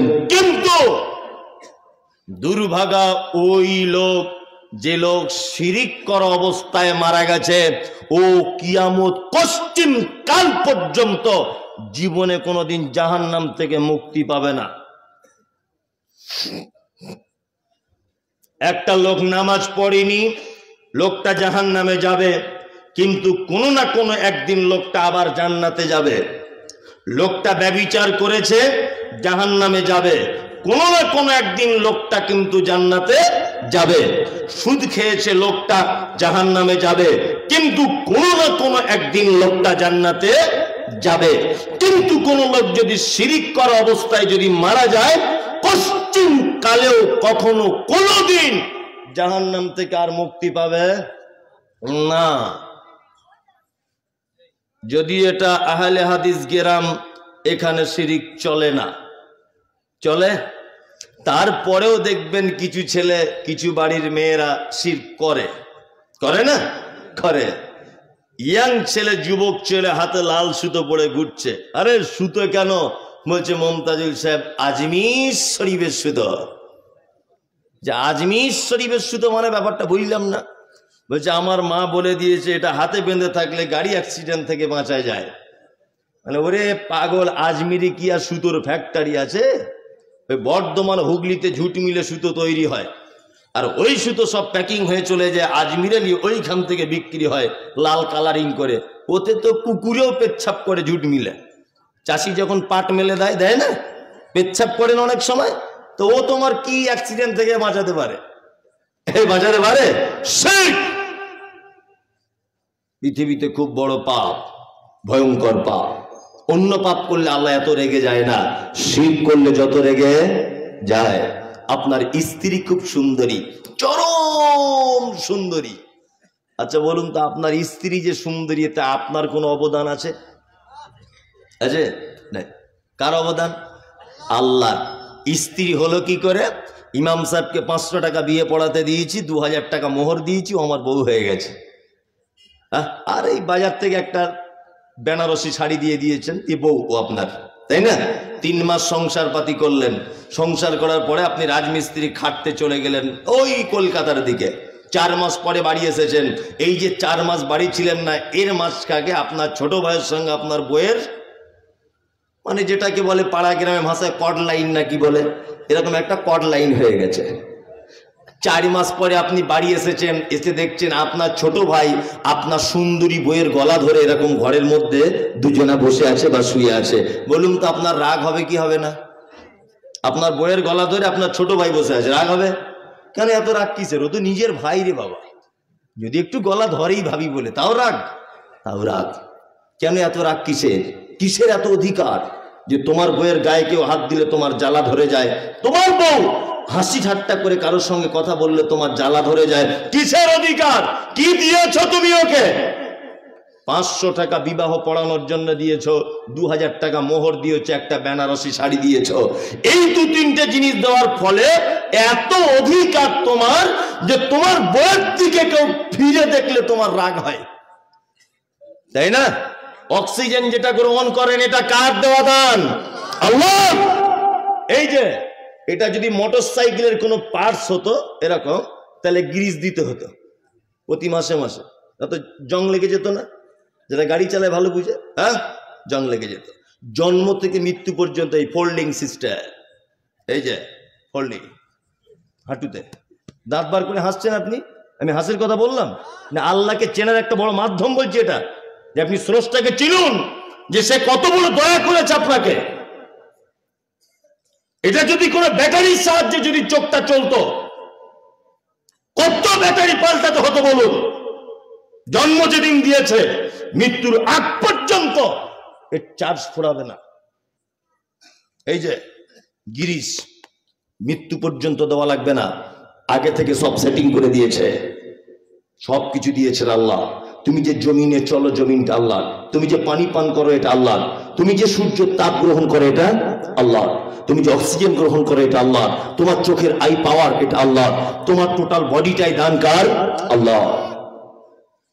তার মানে 500 টাকা বিয়ে পড়ানো, 2000 টাকা মোহর দেওয়া বউ, এই যদি অন্য কারোর দিকে তাকালে তোমার যদি এত জ্বালা ধরে, যে আল্লাহ তোমাকে পৃথিবীতে তৈরি করেছে, আচ্ছা বলুন, এই আল্লাহকে বাদ দিয়ে যদি কেউ অন্য কোনো কারুর কাছে যায়, আল্লাহ রাগ করবে কি করবে না? করবে, করবেই করবে। শিরক পৃথিবীর সব থেকে ভয়ঙ্কর পাপ। লোকমান হাকিম তার বেটাকে বলছে, বেটা কখনো যেন শিরিক করে দিও না, শিরিক সব থেকে বড় পাপ। তাবিজ, মাদলি, লাল সুতো, কালো সুতো, গাছ বাঁধা, সব শিরক। গাছ বাঁধা শিরক। একজনা বলছে যে কোরআনের আয়াত যদি লিখে পড়ি মৌলভী সাহেব, অসুবিধা কোথায় আছে? ওরে গাধার বেটা, জ্বর হলে প্যারাসিটামল ওষুধ খেতে হয়। কেউ যদি প্যারাসিটামল বগলে করে বেঁধে ঘরে জ্বর সারবে? আপেল খেলে ভিটামিন হয় শরীরে, ডাক্তাররা বলে, তাই না? কেউ যদি আপেল গলায় বেঁধে ঘরে, কাজ হবে? শিরক, শিরক এটা। কোরআন বলি যে একে যেমন তেমন করে আপনি ব্যবহার করবেন, করতে পাবেন? পাবেন না। আমি কিছুদিন আগে এক জায়গায় জানাজা পড়ছিলাম মুর্শিদাবাদে, তা একজনা বলছে, সবাই বলুন মিনহা খালাকনাকুম ওয়া ফিহা নুঈদুকুম ওয়া মিনহা নুখরিজুকুম তারাতান উখরা, এই দোয়া বলে মাটি দেবেন। আর আমি পিছন দিক দিয়ে তখন বলছি, দয়া করে কেউ বলবেন না, বিসমিল্লাহ বলে দেবেন। পিছন দিক দিয়ে আমি বলে দিয়েছি। তখন ওই লোকটা আমাকে বলছে, কেন? এটা কোরআনের আয়াত বললে অসুবিধা কি আছে? তোমাদের যত সব বদমাইশি মৌলভী সাহেবদের, কোরআনের আয়াত বললে অসুবিধা কি? আচ্ছা, কোরআনের আয়াত বললে অসুবিধা কি? পাগল কোথাকারে। বাজারে ইলিশ মাছ কত কেজি? বলছে 1000 টাকা কেজি। যখন বাজার থেকে কিনে আনো, ইলিশ মাছের নাড়ি ভুড়ি বাদ দাও না ওই সমেত রান্না করো? বলছে বাদ দিই। কেন বাদ দাও? নাড়ি ভুড়িটাও তো 1000 টাকা কেজিতে কিনেছো, বাদ দেওয়ার কি দরকার? ওটাও খাও। তার মানে তুমি জানো এটা যে ইলিশ মাছ দামি মাছ, কিন্তু ভিতরের মাল খাওয়া যায় না। কোরআনের আয়াত বলেই যে মাটি দেওয়ার সময় বলতে হবে, তোমাকে বললো কে? কোরআন সব জায়গাতেই ভালো। কে বলেছে তোমাকে? রুকুতে গেলেন কি দোয়া বলতে হয়? সুবহানা রাব্বিয়াল আযীম। আমি যদি এটা বলি, ইন্না আতাইনাকাল কাউসার ফাসাল্লি লিরাব্বিকা ওয়ানহার ইন্না শানিয়াকা হুয়াল আবতার, নামাজ হবে? সঙ্গে সঙ্গে বাতিল। চালাকির জায়গা পাও না, সঙ্গে সঙ্গে তোমার নামাজ বাতিল। কারণ তুমি প্রয়োগ করতে পারোনি ঠিকঠাক জায়গাতে। কি বললাম বুঝলেন না? আল্লাহ বলেছেন কোরআন মাজিদে, নুনাজ্জিলু মিনাল কুরআন মা হুয়া শিফা, কোরআন অবতীর্ণ করেছি মুমিনদের আরোগ্যের জন্য। আরোগ্য বলতে এইটা, ওইটা পড়ার মাধ্যমে তার থেকে তুমি কল্যাণ হাসিল করো, এতটুকু করতে পারেন। বাচ্চাটা ভয় করছিল, কাঁদছিল, ইমাম সাহেবের কাছে আনলেন।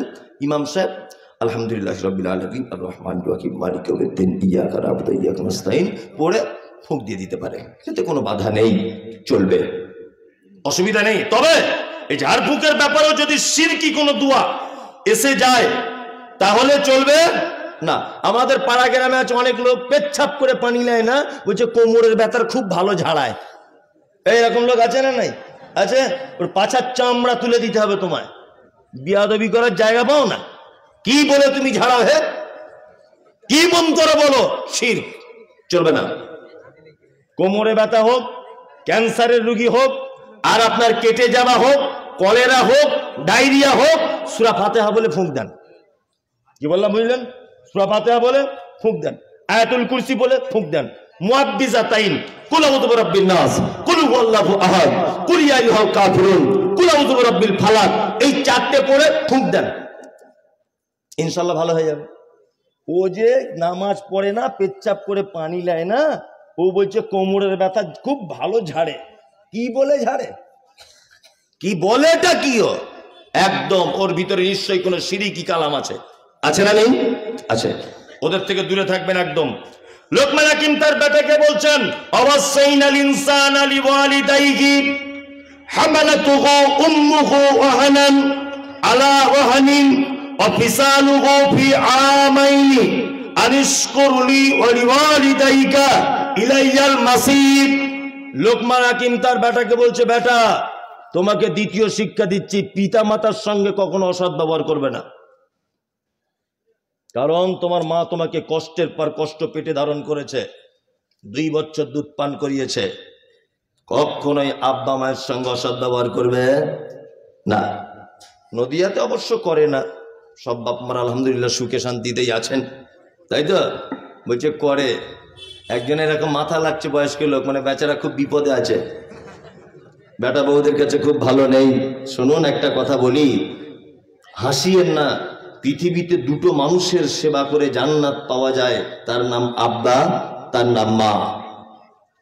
পবিত্র আল কোরআনে মায়ের আর আব্বার ব্যাপারে যে শব্দ চয়ন করা হয়েছে, আর অন্য কোনো ব্যাপারে এত কঠিন শব্দ ব্যবহার হয়নি। আল্লাহ বলেছেন, উফিউ ওয়ালা তানহারহুমা ওয়া কুল লাহুমা কাওলান কারীমা। তোমার আব্বা মায়ের ব্যাপারে এমন ভাষা তুমি বলে দিও না যে তোমার ভাষাতে তোমার মা উঠ শব্দটুকু যদি বলে দেয় তাহলে কিন্তু তোমার ব্যাপার খুব খারাপ, খুব খারাপ। এলাকাতে একটা লোক, গরিব মানুষ, বুড়ো হয়ে গেছে, লোকটার 4টে-5টা বেটা। কেমন করে ভাত খায় এখনকার দিনে? পালি করে। মনে হচ্ছে ওর বাপ মসজিদের ইমাম আর ওর মা মুয়াজ্জিন, এমন সিস্টেম আর কি, তাই না? হ্যাঁ। আবার যদি একদিন বেশি হয়ে যেত, বৌমা বলে ক্যালেন্ডার দেখে, ক তারিখ আজকে, ক্যালেন্ডার দেখতে পারে না। আবার অনেক বৌমারা মিষ্টি করে বলে, আব্বা আমাদের তরকারি কি খুব মিষ্টি, ছেড়ে যেতে মন চায় না, ক তারিখ হলো আজকে দেখো, বলে কি বলে না? বলে। কেন এ অবস্থা কেন? আল্লাহ, এসব কথা আমি মানে প্রতিদিন বলি তো, বললে কষ্ট হয় খুব, ওই জন্য বলতে চাই না। তবুও আজকে আপনাদেরকে বলে দিই, বাপ মা কেমন ইম্পর্টেন্ট, কত গুরুত্ব। যে যেভাবে আছেন শুধু নিঃশ্বাসটুকু নেন, নড়াচড়া করবেন না। এতক্ষণ যা শুনেছেন সব যদি ভুলে যান আমার কোনো আপত্তি নেই। এই কথাটা আপনার কাছে অনুরোধ, আপনি ভুলবেন না, এটা আপনার জান্নাতে যাওয়ার একটা মাধ্যম। এক, আপনারা 4 ভাই দিল্লিতে কাজ করতে গেছেন, 1 সপ্তাহ আগে, ঈদের 1 সপ্তাহ আগে বাড়ি আসবেন। তা আপনার স্ত্রীকে ফোন করেছেন, কারিমা বাড়ি যাব, তোমার জন্য কিছু নিয়ে যেতে হবে। বলছে আমার জন্য একটা লাল টকটকে শাড়ি আনবে, মেয়ের জন্য একটা চুড়িদার, ছেলের জন্য জিন্স প্যান্ট, আর মনে করে আমার বোনের জন্য 2টো চুড়িদারের কাপড়ে নাও, মানে ওর শালির জন্যে। লোকটা সব কেনাকাটা করেছে। ওর স্ত্রী আবার ফোন করেছে, হ্যালো, বলছে আমার শাড়িটা কিন্তু লাল টকটকে নেবে না, একটু মিডিয়াম লাল নেবে। ছেলের 32 কোমর, এটা জানা আছে তো? তা তাড়াতাড়ি কেনাকাটা করো, এত দেরি হচ্ছে কেন? ও দিল্লির শপিং মলে তখন। ছেলেটা তখন বলছে তোমাদের সবার জন্য কেনা রেডি, শুধু ঈদের দিনে আব্বা একটা পাঞ্জাবি কিনছে, আব্বার জন্য একটা লুঙ্গি, মায়ের জন্য একটা ব্লাউজ, একটা শাড়ি। তখন নদিয়ার জানকীনগরের মেয়েটা বলছে, কেন প্রত্যেক বছরে তুমি কেন তোমার আব্বা মায়ের জামা কাপড় দিতে যাবে? তোমার 8-4টে ভাই চোখে দেখতে পায় না? বাড়ি চলে এসো, কিনতে হবে না। ও বইয়ের কথা শুনে কাঁপতে কাঁপতে ট্রেন ধরে বাড়ি চলে এসেছে। 4 ভাইয়ের একই অবস্থা। ঈদের দিনে সকালবেলা মসজিদের মাইকে তাকবীর হচ্ছে, আল্লাহু আকবার, আল্লাহু আকবার, লা ইলাহা ইল্লাল্লাহ, আল্লাহু আকবার, আল্লাহু আকবার, ওয়ালিল্লাহিল হামদ। তাকবীর হয় না? হচ্ছে। সবাই নতুন জামা পরে ঈদগাহে যাচ্ছে। তোমার মায়ের বয়স 85 বছর।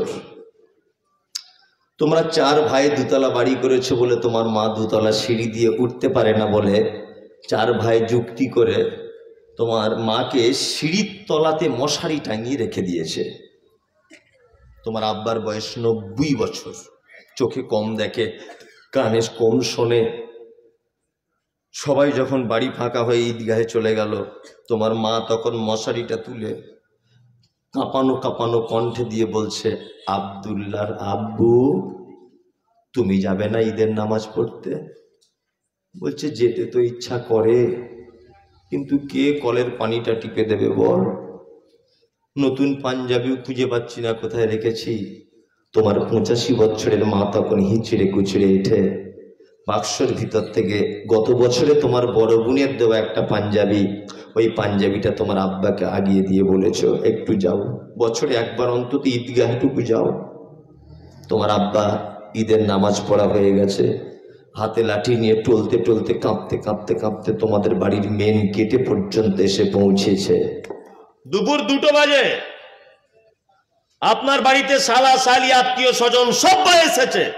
মাংস, পরোটা, সিমই, লাচ্চা সবাই খাচ্ছে। যে এলাকায় যেমন দুপুর 2টো পর্যন্ত 4টে বৌমা থাকার পরেও তোমার আব্বা 1 পেয়ালা গোস্ত আর একটা লুচি পেল না। তোমার মা আজকে ঈদের দিনে গোসল করতে পেল না। 4টে জওয়ান বেটা থাকার পরেও কেন তোমার মায়ের এই অবস্থা? কেন? হ্যাঁ, তোমার মা কিন্তু সব থেকে অপরাধিনী নারী।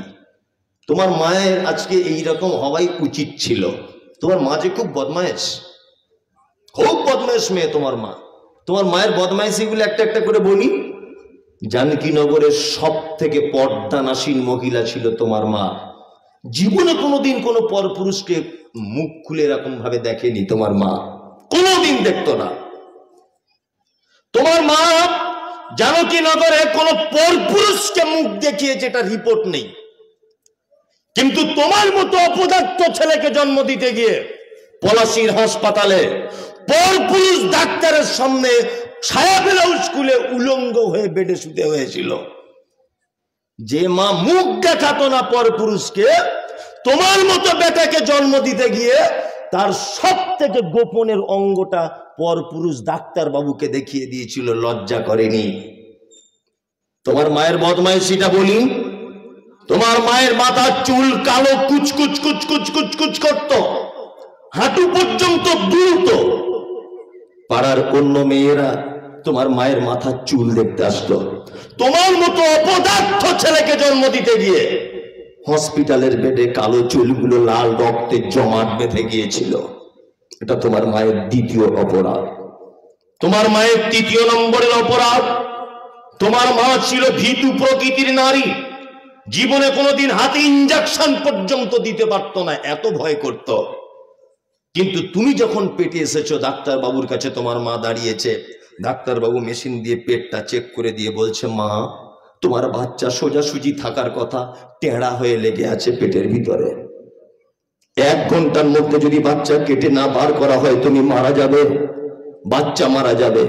তোমার মা সেদিন ডাক্তারের পায়ে দুটো জড়িয়ে ধরে বলেছিল, ডাক্তার বাবু আমার প্রাণীর বিনিময়ে হলেও আপনি আমার বাচ্চাকে একবার বাঁচান।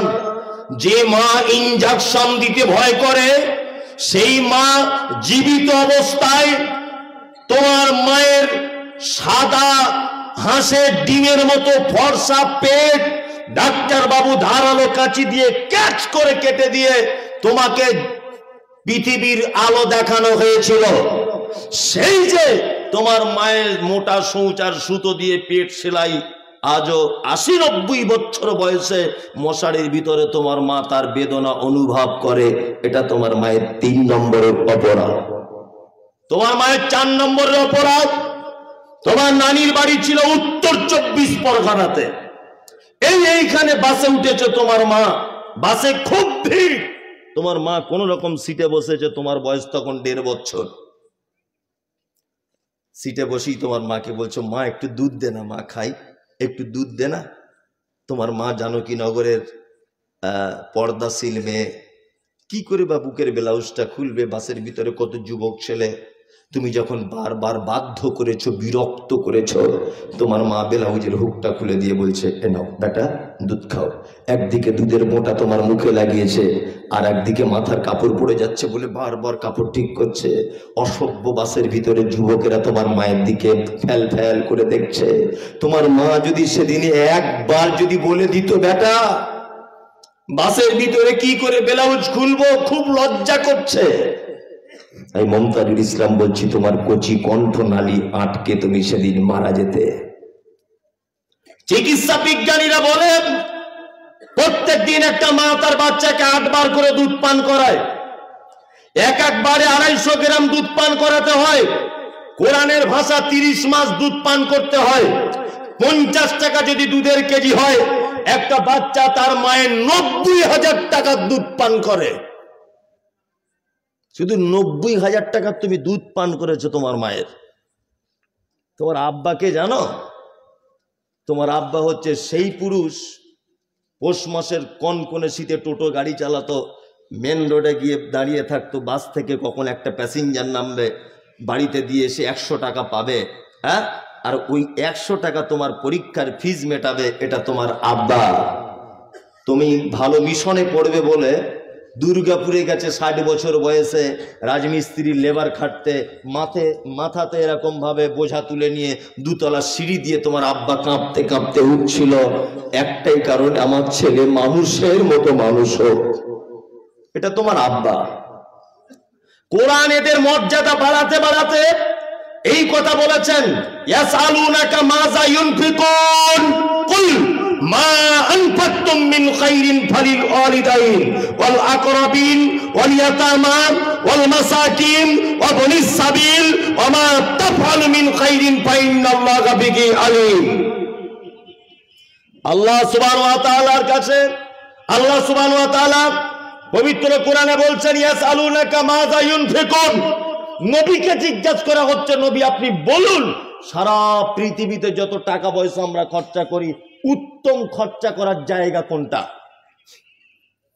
আল্লাহ তারপরে জবাব দিচ্ছেন, কুল মা আনফাকতুম মিন খাইরিন ফালিল ওয়ালিদাইন।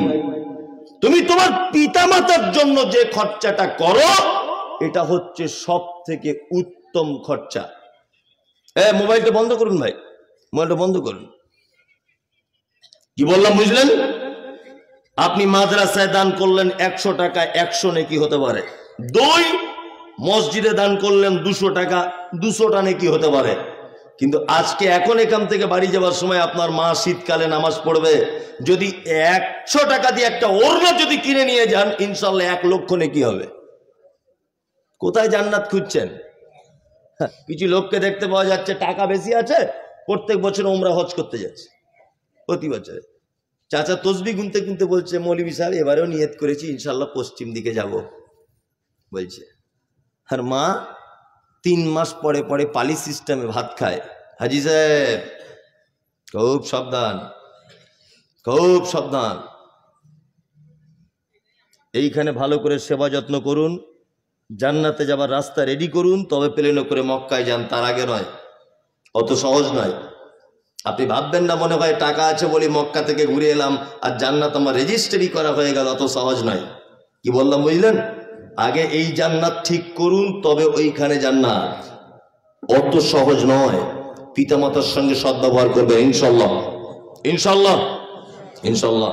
বর্তমান সমাজে যত পিতামাতা অবহেলিত, তার 1-2 কারণ।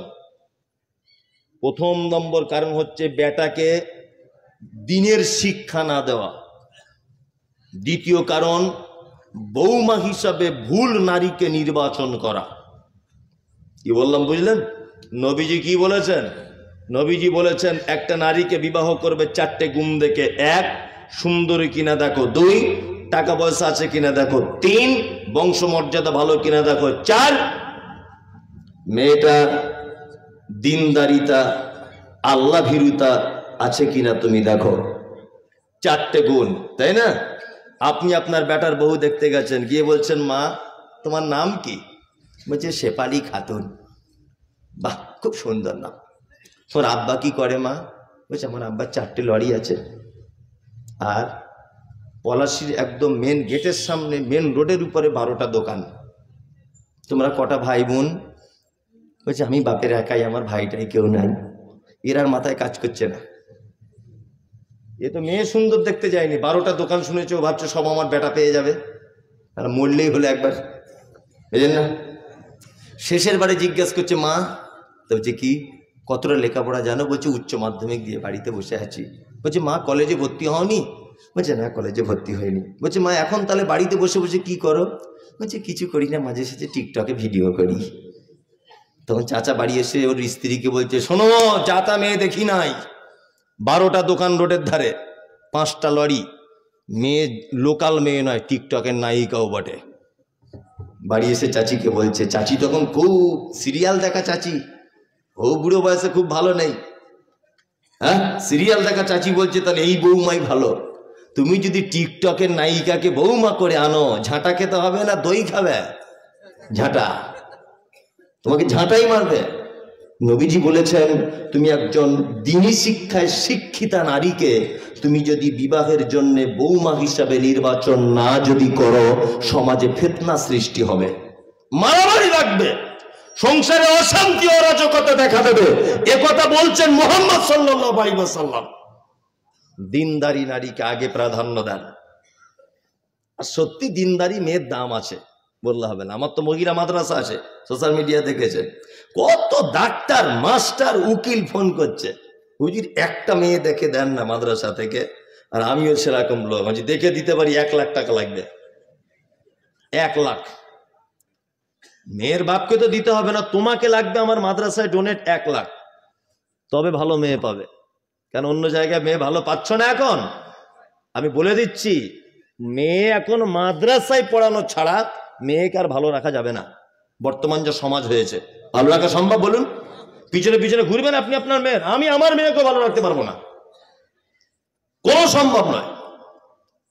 বিনীত অনুরোধ, পিতামাতার সঙ্গে খারাপ ব্যবহার করিয়েন না ভাই, আখেরাত হারিয়ে যাবে।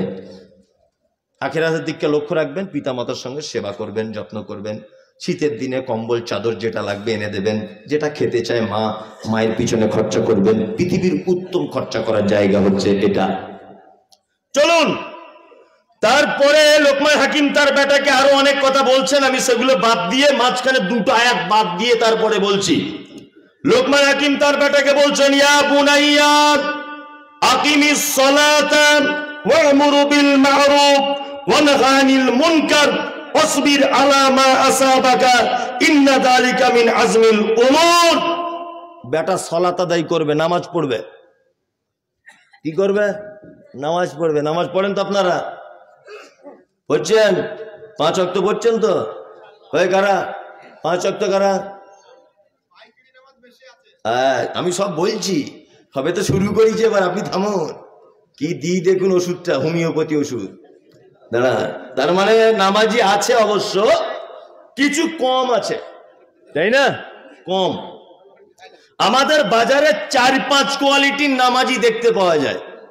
1, জোহরে যায়, আসরে যায়, মগরিবে টাইম পায় না, এর সাথে খুব ব্যস্ত, ফজরে ঘুম ভাঙে না, এরকম আছে না? আচ্ছা। 2, শুধু জুম্মার দিনে যায়। 3, ঈদুল ফিতর, ঈদুল আজহা। 4, 5 ওয়াক্তই যায় না জেনে পড়ে। যদি বলছেন 5 ওয়াক্ত পড়ে না জেনে, মানে বুঝলাম না। চাচা কত বছর নামাজ পড়ছো বাপ? বলছে বাপ 25 বছর হয়ে গেছে আজকে। 25 বছর? বলছে হ্যাঁ। দুয়ায় কুনুতটা বলো তো। বলছে বাপ অত বড় দুয়া মুখস্থ করতে পারিনি বাপ। একদম মুখস্থ নেই। আচ্ছা রুকু থেকে উঠে কি বলে? বাপ ওটাও নাই। সেজদাতে গিয়ে বাপ অত কিছু জানি না, তবে 25 বছর নামাজ পড়ছি। বুদ্ধি কম, বয়স বেশি হয়েছে, চোখে কম দেখি। চোখে কম দেখে, বুদ্ধি কম। কোনো দোকানদার 2 টাকা কম দিকতে দেখি, কি করে বুঝতে না পারে? হ্যাঁ, মাঠে গিয়ে পরের জমির আলি কেটে কি করে জমি বাড়াতে হয় সেই জ্ঞান আছে ওর। ও দুয়া জানে না, তাই না? এক পাক্কা চিটার ধরনের লোক, বাটপা। যদি বলছেন কেমন, এই দেখুন এই লোকটা আবার কত ডেঞ্জারাস দেখুন, এতদিন এটা আপনাকে কেউ বলে দেয়নি। 25 বছর নামাজ পড়ছে, দুয়ায় কুনুতে এরকম করছে। আচ্ছা তুমি দুয়া জানো না, ঠোঁট লাড়াচ্ছ কেন? এটা তো একটা যুক্তি। যুক্তি কি যুক্তি নয় বলুন? রুকু থেকে উঠে দোয়া বলতে হয়, তো তুমি যখন দোয়া জানো না তাহলে তুমি চুপ থাকবে, তাই না? তুমি ঠোঁটটা নাড়াচ্ছ, কি বলো? তার মানে আল্লাহর সাথে পর্যন্ত ধোঁকাবাজি করছে মসজিদের ভিতরে। ঠিক বলছি না ভুল বলছি? এরকম লোক আছে না নেই? আচ্ছা, তোমার সব জ্ঞান টনটনে আর দুয়ার বেলা পারো না। হ্যাঁ, গোলাম হোসেন, বেশি দিন এরকম ভাবে চলবে না।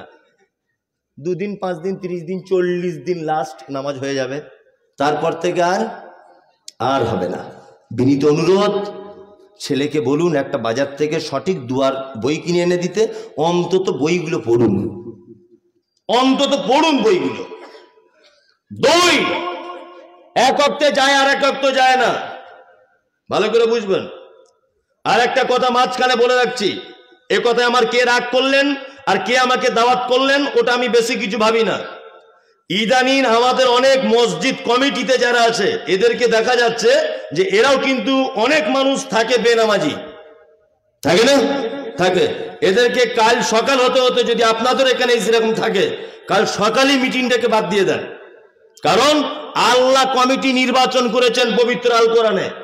আল্লাহ, দেখুন ইমাম সাহেবের গলার সুর ভালো হবে কিনা এটা আল্লাহ বলেনি, ইমাম সাহেব দেখতে কেমন হবে এটা আল্লাহ বলেনি, ইমাম সাহেবের যোগ্যতা কতটা থাকবে এটা আল্লাহ বলেনি, কিন্তু আল্লাহ বলেছে মসজিদের কমিটি যারা হবে, যাদের কমিটি বা এর পরিচালনার দায়িত্ব থাকবে, তার প্রথম গুণ হচ্ছে সালাত আদায় করবে, 5 ওয়াক্তে নামাজ পড়তে হবে তার। আর আপনি যদি নামাজ না পড়ে থাকেন, কাল সকালেও তো আপনি রিজাম দিয়ে দেন, কিন্তু এটা আপনার কাছে অনুরোধ, সকাল হতে হতেই যে ভাই খাতাপত্র ধরো, আমি নামাজ পড়তে পারছি না, আমি আল্লাহর ঘরের অন্তত দায়িত্বে থাকবো না, আমি ক্লাবের দিকে থাকবো, আমি অন্য কাজে থাকবো, আমি ওই কবরস্থানে থাকবো, আমি ওই জলসা কমিটিতে থাকবো, আমি মসজিদে থাকবো না। আল্লাহ পর্যন্ত নিষেধ করেছে থাকা। আমি মমতাজুল ইসলাম এটা বলছি না, আল্লাহ বলেছে। সূরা তাওবাটা খুলে দেখুন, আছে না নেই? আছে? জিজ্ঞেস করুন, সূরা তাওবাটা খুলুন, আছে। বিনীত অনুরোধ, সালাত বাধ্যতামূলক ইবাদত। যারা বলছে জোহর পড়ি, আসর পড়ি, এশা পড়ি, ফজরে যাই না, ঘুম ভাঙে না, তাই এরা বেনামাজিদের তালিকায়। যদি বলছেন কেমন করে, আপনাকে বলছি, আমার বেটা মাধ্যমিক পরীক্ষা দিবে, 4টে বিষয় পরীক্ষা হবে, 3টেতে 100 নাম্বার পেয়েছে। আচ্ছা বলুন তো দেখি, একটাই যদি 0 পায়, রেজাল্ট যেদিন বার হবে পাস না ফেল? ফেল। জোহরে গেছে 100 নাম্বার, আসরে 100 নাম্বার, মাগরিবে 100 নাম্বার, এশাতে 100 নাম্বার, ফজরে ঘুম ভাঙেনি তাই যায়নি, ফেল। কি বললাম বুঝলেন? 2, যারা শুধু জুম্মার দিনে যায় এদের খুব কঠিন বিপদ, এদের থাকার জায়গা জাহান্নাম। যারা শুধু জুম্মার দিনে যায়, যদি বলছে আপনার কি বাপের জান্নাতটা ঠিক এলো আছে? হ্যাঁ পাগল, আমি বলিনি, কোরআন বলছে। কোরআন কি বলছে? কোরআন বলছে ফাওয়াইলুল লিল মুসাল্লিন, ওয়াইল নামক জাহান্নাম ওদের জন্য, আল্লাযীনা হুম আন সালাতিহিম সাহুন, যারা সালাত আদায় করে অস্বস্তি সহকারে, আল্লাযীনা হুম ইউরাউন, যারা লোক দেখানোর কারণে নামাজ পড়ে। জুম্মার দিনে শুধু যায় মানে এটা বুঝে নিতে হবে বাজারে 5 জন দোকানদার, 4 জন যাচ্ছে, আমি যদি না যাই মান সম্মানের ব্যাপার। ও তখন লোক দেখানোর উদ্দেশ্যে ঝাঁপ নামিয়ে দিয়ে মসজিদে চলে এসেছে। আল্লাহ যেন ওর দিকেই টার্গেট করে বলছেন ইউরাউন, যারা লোক দেখানোর জন্য মসজিদে সালাত আদায় করতে যায়, এদের থাকার জায়গা জাহান্নাম। আছে তো কোরআনে এটা? জিজ্ঞেস করুন।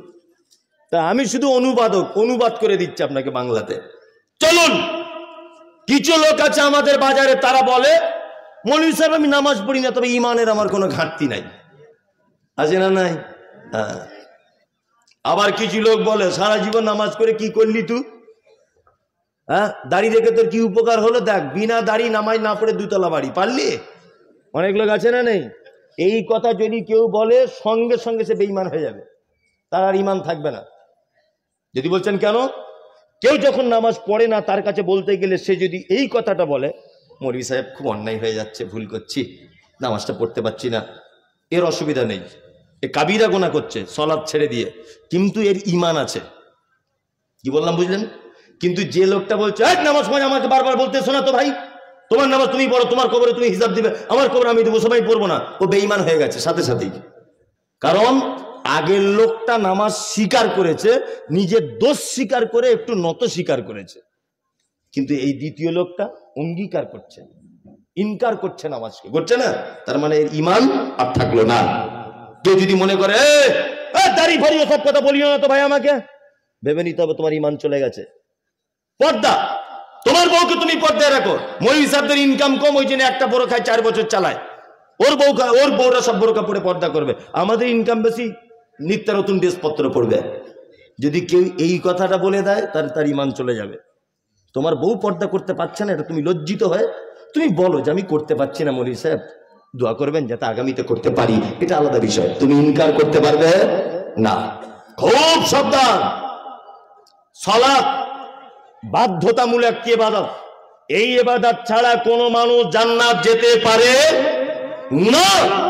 যে লোক বলছে নামাজ পড়ি না, ঈমান ঠিক আছে, আমি মুমতাজুল ইসলাম বলছি তোমার ঈমান আছে, তবে তোমার ঈমানে পোকা লেগেছে।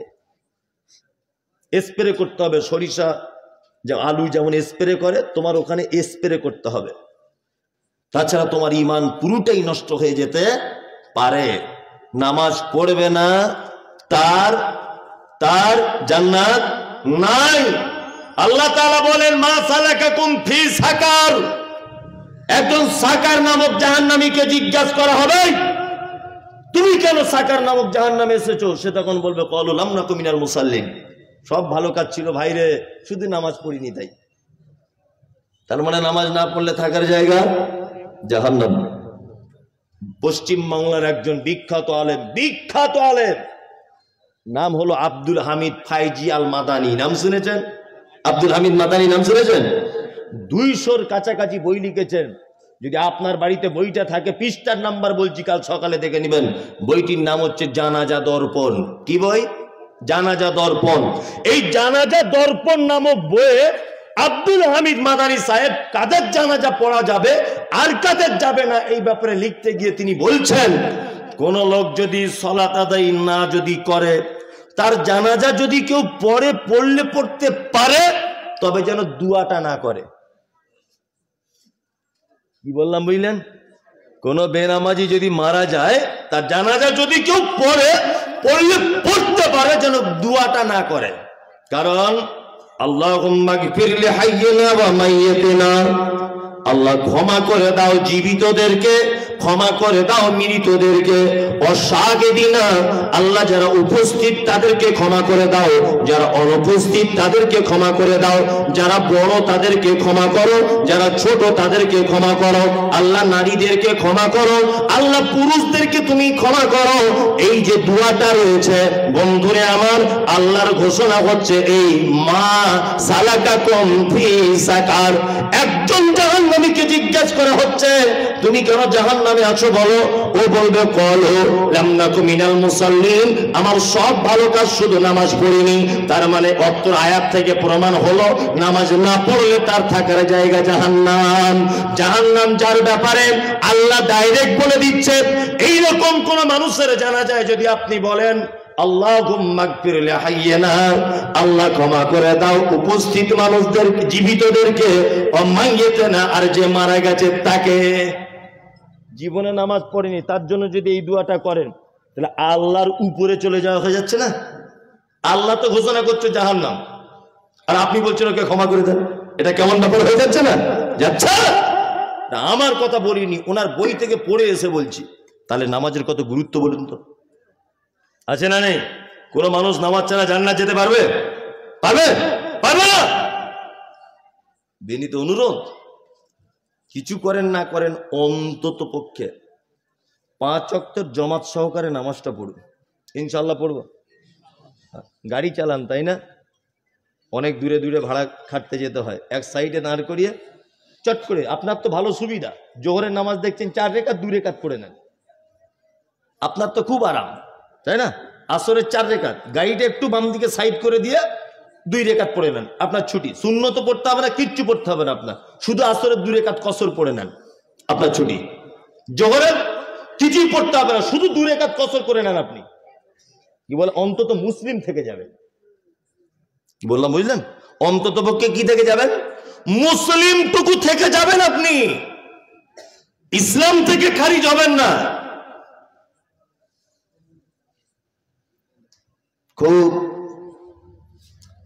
দুঃখ লাগে, আফসোস লাগে সত্যি, যে আমরা প্রত্যেক জায়গাতে জলসাগুলোতে এই মসজিদের উন্নতি করবে। কিসের উন্নতি? না আমাদের মসজিদের মার্বেল পাথরটা লাগাতে হবে তাই।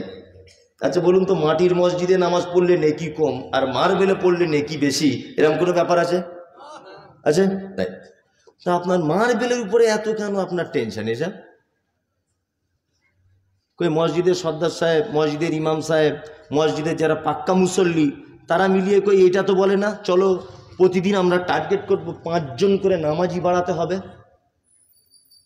পাড়ায় পাড়ায় ঘুরি চলো ভাই, হাতটা ধরে বলি, তাহলে ইমাম সাহেবেরও লাভ হলো তাই না, ইমাম সাহেবেরও লাভ হলো, সর্দার সাহেবেরও লাভ হলো। কারণ লাভ এই যে ওদের কথাতে যদিও নামাজ ধরে যায়, ও যতদিন নামাজ পড়বে এরা ততদিন নাকি পাবে।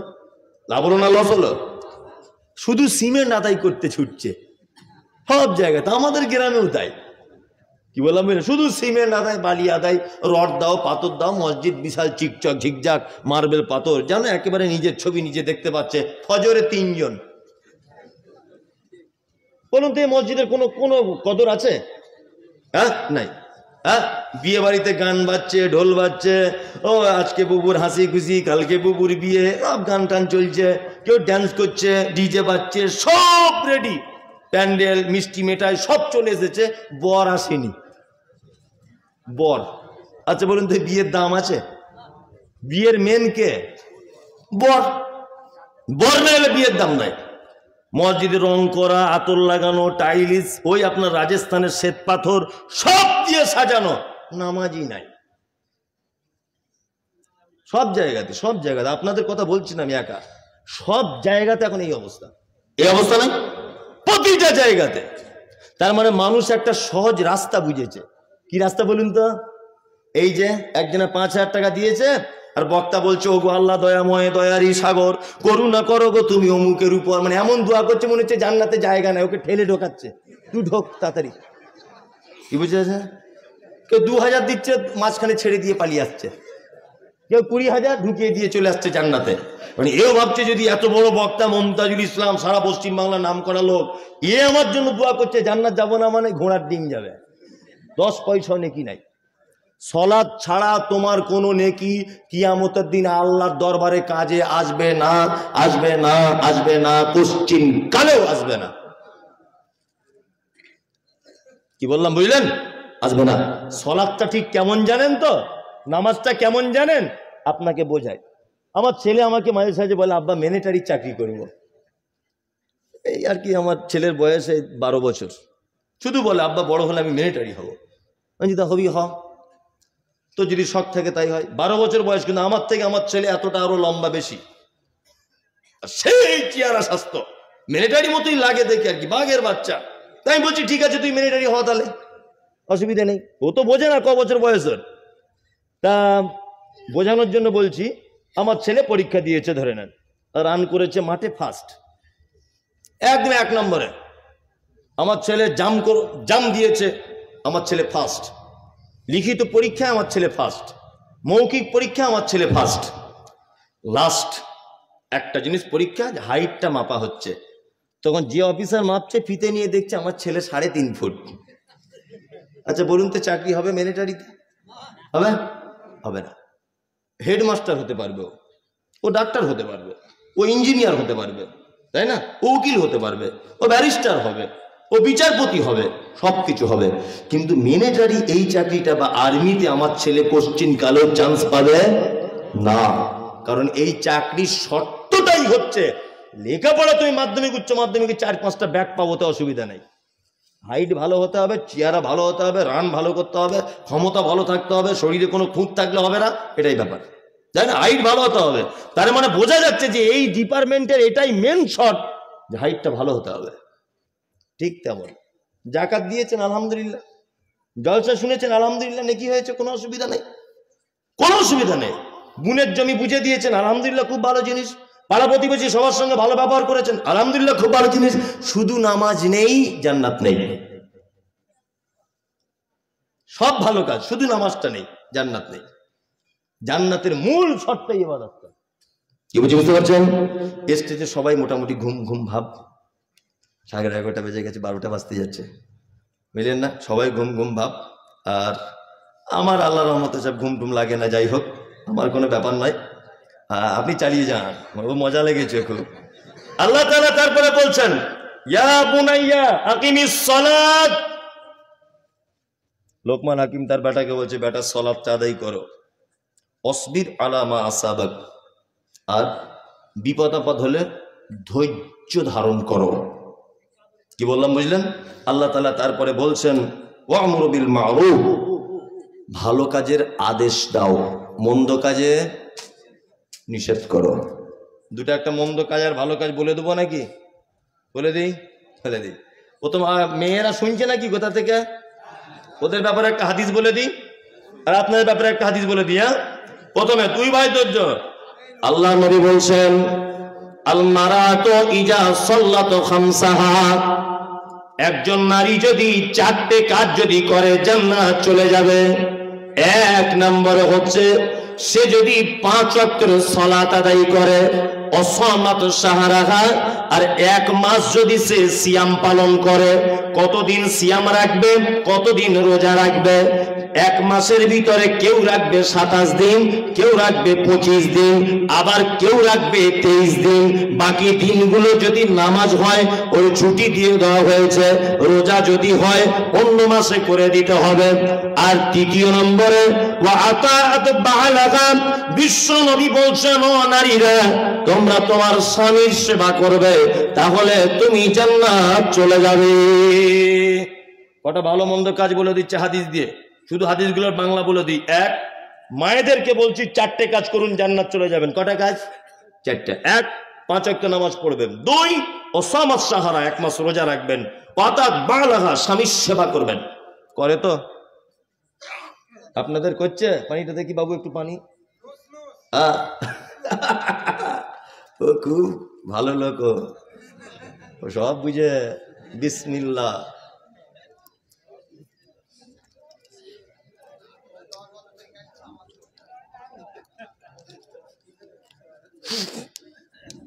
আলহামদুলিল্লাহ, স্বামীর সেবা করবে।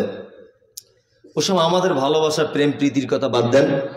বিশ্ব বরেণ্য নবী মুহাম্মদুর রাসূলুল্লাহ সাল্লাল্লাহু আলাইহি ওয়াসাল্লামের বিবিদের কাছে একবার যাওয়া যাক, যে তাদের বিবিদের সঙ্গে নবীদের কেমন ভালোবাসা ছিল। আম্মা জান আয়েশা বলছেন, যে গেলাসে আমি পানি পান করিতাম, পান করা হয়ে গেলে নবীকে দিতাম। দেখিতাম আমি অগণিজ নয়নেতে, ওখানে মুখ লাগাইয়া নবী পান করিতেন। গোস্ত খেয়ে হাড্ডি গুলো ফেলিয়া দিতাম, চুষে চুষে খেত নবী চোখেতে দেখিতাম।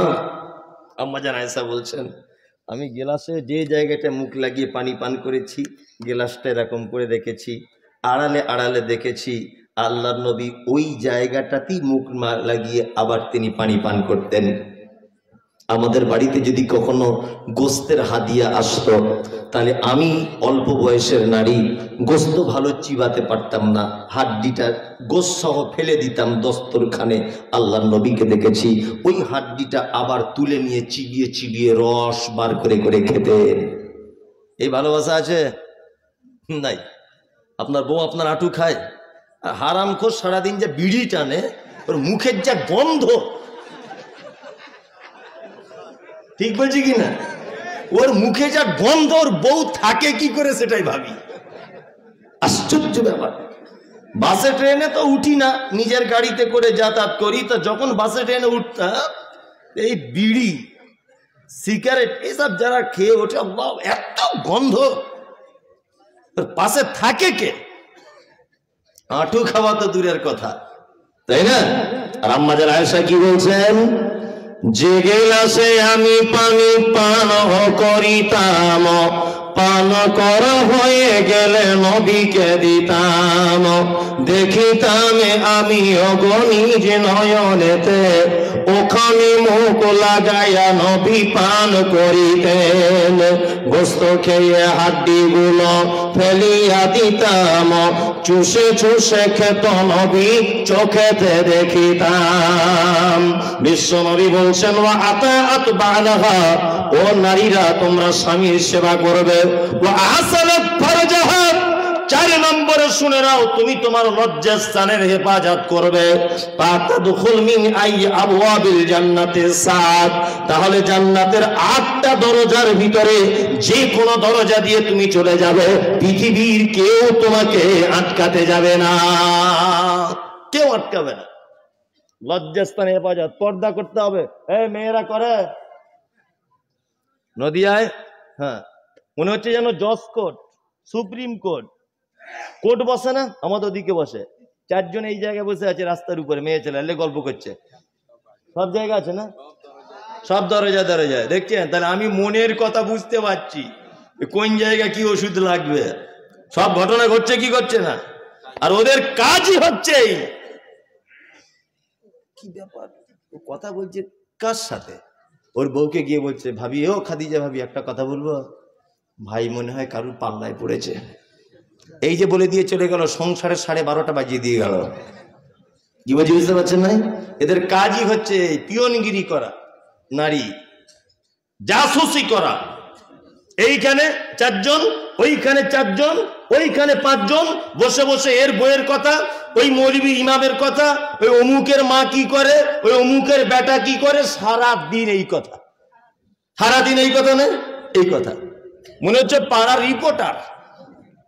সব পাড়াতে, গ্রামে গ্রামে, প্রত্যেক পাড়ায় এইরকম একটা নায়িকা থাকে, যে সবাইকে আবার পরিচালনা করে। সবার আগে কথা তার কাছে প্রথমে আসে। কি বললাম বুঝলেন না? এরকম আছে না নেই? আচ্ছা, হযরত মুহাম্মদ বোকা লোক ছিলেন না খুব জ্ঞানী লোক ছিলেন? জ্ঞানী লোক ছিলেন। নবীজি কি বলছেন? আল্লাহ নবী বলছেন, যে রাতে মিরাজ হলো বিশ্ব নবীজির, নবী বলে জাহান্নামে নারীদের ভিড়। একজন মহিলা বলে, বিশ্ব নবীজিরে, কোন কারণে বেশি ভাগ যাব জাহান্নামে? প্রথম কারণ হলো অধিক নারীগণ, অল্প ধলেতে তাদের ভরে না মন। দ্বিতীয় কারণ হলো অধিক নারীগণে আর ঝগড়াঝাটি বেশি করে নিজে স্বামীর সনে। তৃতীয় কারণ হলো শোনো সমাচার, না শুকরিয়া করে ও নিয়ামত আমার, গীবত যে বেশি করে এক অপরের তরে, এহেন কারণে নারী যাবে জাহান্নামে। বিশ্ব নবী বলছেন, আমি মিরাজের রাত্রিতে রাস্তাতে অনেক ঘটনা ঘটেছে। আমি জান্নাতের ভিতরে দেখলাম শুধু যেন রিক্সা চালকেরা, ফুচকাওয়ালারা, ফেরিওয়ালারা, গরিব মানুষেরা, যাকে পাড়ার লোক তুচ্ছ মনে করত, যাদেরকে 10 পয়সা দাম দিত না, এই কোয়ালিটির মানুষগুলিকে দেখলাম জান্নাতের ভিতরে তারা সিট দখল করে আছে। আর জাহান্নামের দিকে তাকিয়ে দেখলাম অহংকারী ধনী মানুষেরা, আর অধিকাংশ নারীদেরকে দেখলাম যে নারীরা যেন সব জাহান্নামের ভিতরে যেন রয়েছে। বিশ্বনবী ফেরত এলেন, বক্তব্য রাখতে রাখতে বলছেন, ইয়া মাশারান নিসা, হে নারী জাতি, তাসাদ্দাকনা তাসাদ্দাকনা, তোমরা বেশি করে সাদকা করো। একজন নারী বলছেন, আল্লাহর নবী, কেন আপনি আমাদেরকে বারবার সাদকা করার কথা বলছেন? বিশ্ব নবী বলছেন, এই মাত্র তোমাদেরকে জাহান্নামে দেখে এলাম যে তোমাদের অধিকাংশ নারী জাহান্নামের ভিতরে রয়েছে। এক প্রথম কারণ হচ্ছে অল্প জিনিসে তোমাদের মন ভরে না। পরীক্ষা করে দেখবেন, ভরে না, ভরে না। ওর এত আছে তবুও বলবে নাই, এটা নারী। 2, স্বামীর অকৃতজ্ঞতা সব সময়তেই। অকৃতজ্ঞতা নেই, ও সব ভালো। সারা জীবন একটা প্রাণী আছে যার খায় তার বদনাম করে, তার নাম নারী। বুঝলেন তো? 30 বছর আপনার সংসার করছে, 30 বছরে মাঠ থেকে একটা বড় কাঁঠাল এনে স্বামী স্ত্রী দুজনা দুপুরবেলাতে খেতে বসেছেন, কাঁঠালটা ভেঙে। তা আপনার বউকে বলুন, নাফিসার মা আমাদের কাঁঠালটা কি মিষ্টি বলো, দেখবেন ও এক চান্সে বলবে তুমি যতই ফটর ফটর করো আমার বড় ভাইদের গাছের মতো মিষ্টি নয়। এটা বলবেই, এটা ওর চরিত্র। হ্যাঁ একদম, ও সব মেনে নিবে, বাপের বাড়ির বদনাম সহ্য করবে না। রাত্রের বেলা আজ কি পরীক্ষা করবেন? তোমার হাসি হিমামালানি ফেল, তোমার চোখ, তোমার মাথার চুল, তোমার গোলাপি কালারের ঠোঁট, তোমার হাতের রান্না, তোমার চলন, তোমার তাকানো, তোমার অভিমান, তোমার মুচকে হাসি আমাকে প্রেমে পাগল করে দেয়। সব ভালো, দেখবেন দিন দিন করে নাচছে, প্রশংসা করে দিয়েছেন। বালিশে মাথায় দেওয়ার আগে একটা কথা বলবেন, সব ভালো, তোমার আব্বারা লোক খারাপ। এইটা আজকে রাতে বলে দেখবেন, বুঝলেন তো? গামছা যদি থাকে গলায় দিয়ে টেনে জিভ বার করে দিবে, ও সব মেনে নিবে, বাপের বাড়ির বদনাম সহ্য করবে কখনই করবেন। এর নাম কি? নারী। মুহাম্মদ সাল্লাল্লাহু আলাইহি ওয়াসাল্লাম তারপরে বলছেন, শোনো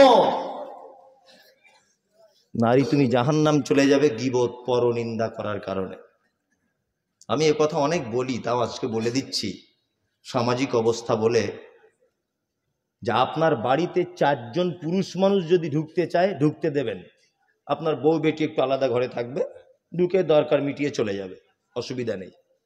আপনার বাড়িতে আপনার বউকে কাল সকালে বলে দেবেন যে পাড়ার কোনো মেয়ে ছেলে যেন আমাদের বাড়িতে যেন না দেখি।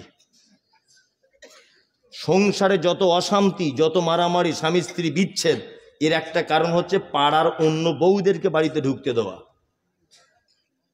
সংসারে আগুন লাগানোর মাস্টারেরা, কি বললাম বুঝলেন না?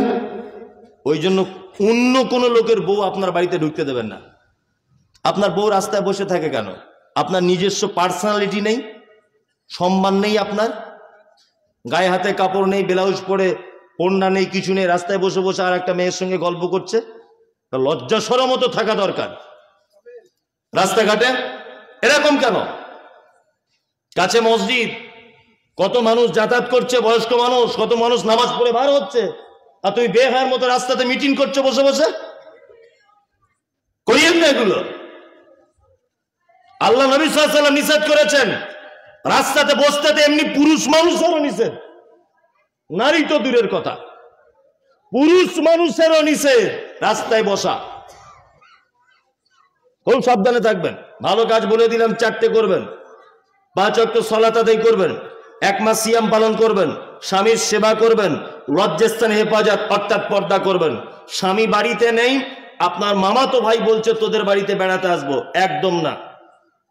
তোমার ফুফুতো ভাই আসতে চাইছে, তোমার বাড়ির স্বামী নেই, একদম আসা যাবে না, মাথায় থাকে যেন। তোমার দাদু বলছে যাব, আসতে পারে, নিজের দাদু হতে হবে। তোমার নানা বলছে আসবো, পারুলি তোদের বাড়ি যাব, তোমার নাচ জামাই বাড়ি নেই, কোনো অসুবিধা নেই, চলে আসতে পারে, নানা আসতে পারে। আপন মামা বলছে পারুলি তোদের বাড়ি যাব, বলছে তোমার জামাই বাড়ি নেই, কোনো অসুবিধা নেই, আপন মামা আসতে পারে, স্বামী বাড়ি না থাকলেও। স্বামী বাড়িতে নেই, বোনের বেটা আসতে একদম কোনো অসুবিধা নেই, আপন ভাই কোনো অসুবিধা নেই, আপন চাচা কোনো অসুবিধা নেই, নিজের ভাই কোনো সমস্যা নেই, আপন বাপ কোনো সমস্যা নেই। একটা গেঁড়াকল সমাজে চলছে, সেটা বলে দিয়ে যায়। আবার শাশুড়ি বলছে বৌমা হাগো, ছেলেটা বারবার আসছে, কে? বলছে আমার মামা হয়। কেমন মামা? বলছে আমার মা ওকে ভাই বলে ডাকে, পাতানো ভাই আমার মায়ের। তোমার পাছার চামড়া তুলে দিব, বিয়াদব কোথাকারে, পাতানো কুটুম মামা, পর্দা করা লাগবে, তুমি জানো না? জানো তুমি? পর্দার ব্যাপারে এত খাতারনাক, শুনে রেখে দেন, এগুলো পাড়া গ্রামের সমস্যা চলে। আমার স্ত্রীর বাচ্চা কাচ্চা হয়নি, অরিজিনাল নয়, বোঝানোর জন্য বলছি। তা আমি হসপিটাল থেকে 2 দিনের একটা বাচ্চা কিনে নিয়ে এসেছি। কদিনের? 2 দিনের বাচ্চা। ছেলেটা আস্তে আস্তে আস্তে আস্তে আস্তে বড় হয়েছে। আমার স্ত্রীর দুধ পান করেনি, আমার স্ত্রীর দুধ পান করেনি। আর দুধ ওর হবে কি করে? তো বাচ্চা আসেনি পেটে, দুধ পান করেনি। ও ফিডার খেয়ে, পাপ্পু খেয়ে মানুষ হয়েছে। বাচ্চা ছেলেটা 2 দিন বয়স থেকে, যেদিন থেকে মা ভাষা শিখেছে, আব্বা ভাষা শিখেছে, আমার মাকে কিন্তু মা বলে ডাকে, আমার মাকে মা বলে ডাকে। আমার স্ত্রীকে মা বলে ডাকে, আমার স্ত্রী আবার ওকে বেটা বলে ডাকে। আমাকেও আব্বা বলে, আমি ওকে বেটা বলি। বলুন তো, ছেলেটার যখন যৌবন চলে আসবে তখন ওই ছেলেটা আমার স্ত্রীকে মা বলে ডাকে, তারপরেও আমার স্ত্রী ওর সঙ্গে ডাইরেক্ট কথা বলতে পাবে কি পাবে না? পাবে না, হারাম, চলবে না। কি বলছি বুঝতে পেরেছেন কথাটা কত ইম্পর্টেন্ট? হ্যাঁ, ওই পুরুষ বা ওই ছেলেটা যদি আমার স্ত্রীর 1-2 ঢোক দুধ যদি পান করে নিত, তাহলে আর পর্দা থাকতো না, তাহলে ও বেটা হয়ে যেত। কিন্তু আমার স্ত্রী যে দুধ পান করায়নি, তার মানে বোঝা যাচ্ছে অনেক ছেলে বলে না যে ছেলেটা পুষেছে, ছেলেটা অন্য ছেলে মানুষ করছে, বলে কি বলে না, এ আমাদের বাড়ির ছেলের মতো। অত সহজ নয়। কে বলেছে তোমায় বেটার মতো? ওর সামনে পর্দা ফরজ করতে হবে, পর্দা।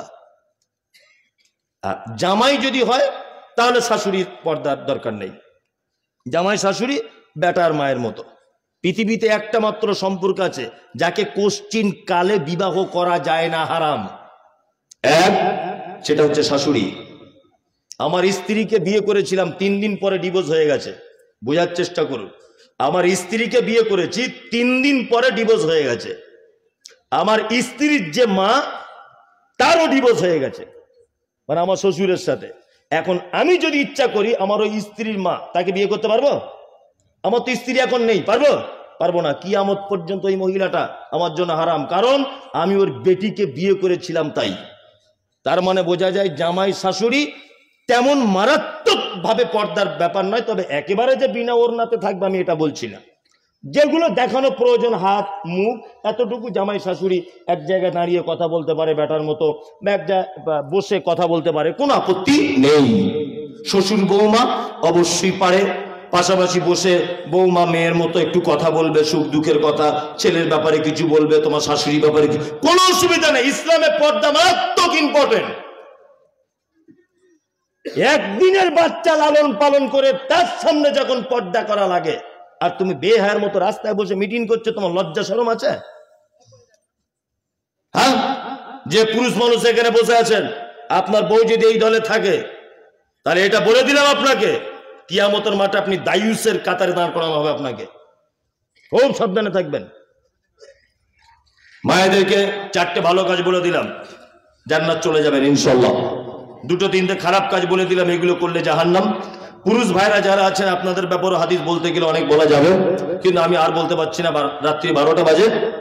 মসজিদের, এটা মসজিদের না মাদ্রাসার আদায়ের জলসা? তো মসজিদের।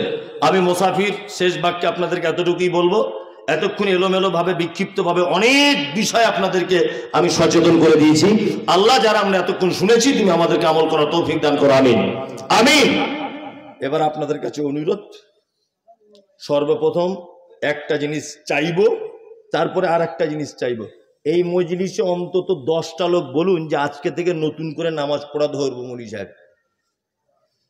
10টা লোক বলুন দেখি। জলসা যারা দিচ্ছে এরা সব নামাজি তো? এই 5টা লোক বলুন দেখি যে আজকে থেকে নামাজ পড়া ধরবো।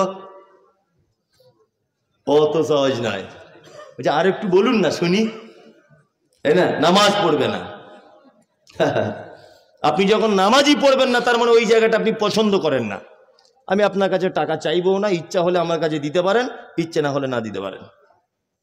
আপনি ওই জায়গাটার প্রতি আপনার ভক্তি যখন নেই, আপনার টাকা নিয়ে কি হবে? ফালতু। ওই জায়গাটার প্রতি আপনার ভক্তি শ্রদ্ধাই নেই।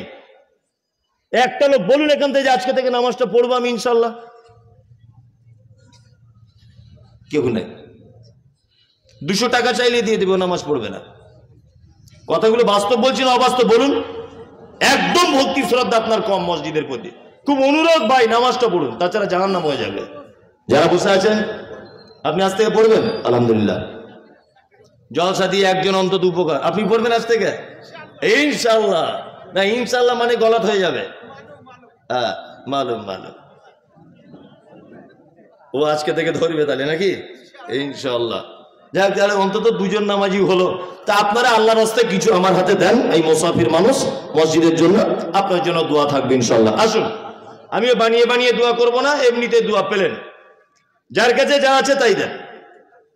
তবে কেউ চলে যাবেন না, নামগুলো এমনি বলে দিচ্ছি আমি। মোস্তাকিম ইচা নাকি উনি ইচার ছেলে মোস্তাকিম 1000, আর রেশমা 500, নাসরুল 500, আর আনিজ 1000 টাকা। ভাই মজলিস ভাঙার একটা দোয়া আছে, ওই দোয়াটা বলে যান। 5 মিনিট দাঁড়ান, যে যা দিল দিল, আপনি দোয়াটা বলে গেলে নেকিটা সম্পূর্ণ পেয়ে যাবেন, এটা আপনার লাভ হবে আর কি, আমার লাভ নেই। দেন এই আবার স্টেজে এই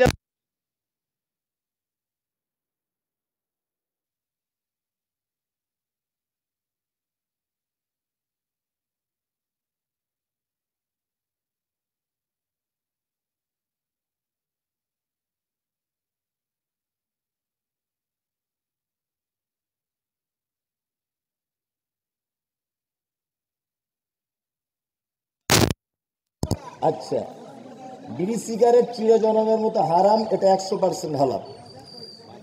কি বললাম বুঝলেন? কারণ হারাম এই থেকে আল্লাহ রাসূল বলেছেন যে এমন এক নেশাদার দ্রব্য যার বেশি পরিমাণ খেলে মাথা চক্কর দেয়, তার অল্প পরিমাণ হারাম, তাই তো? জি। এবার একটা কথা আপনাকে বলি, জর্দা, পানে এইটুকুখানি জর্দা দেওয়া হয়, তাই না? আচ্ছা, ওই জর্দাটা যদি আপনাকে 50 গ্রাম দেওয়া হয়, মাথা ঘুরবে কি ঘুরবে না? ঘুরবে। এটা হারাম, হারাম। পানি 1 গ্লাসের জায়গায় 4 গ্লাস যদি কেউ পান করে পানি, মাথা ঘুরবে? এটা বৈধ, হারাম। বিড়ি সিগারেট চির জনমের মতো হারাম। যারা বলছে মকরু, নয় সে খায় নয় তার বাপ খায়। কি বললাম বুঝলেন? একদম। মুফতি সাহেব নিজেই তো জর্দা খায় বলছে, ও তো বলবে মকরু, ও তো আর কিছু করার নাই। এই নেশার ব্যাপারে বলা হয়েছে লা ইয়াবিউ ওয়ালা ইয়াশরাব, হাদিসে শব্দ এসেছে, বলছে নেশাদার দ্রব্য খাওয়া হারাম, ওর বিক্রি করাটাও হারাম, তাই তো?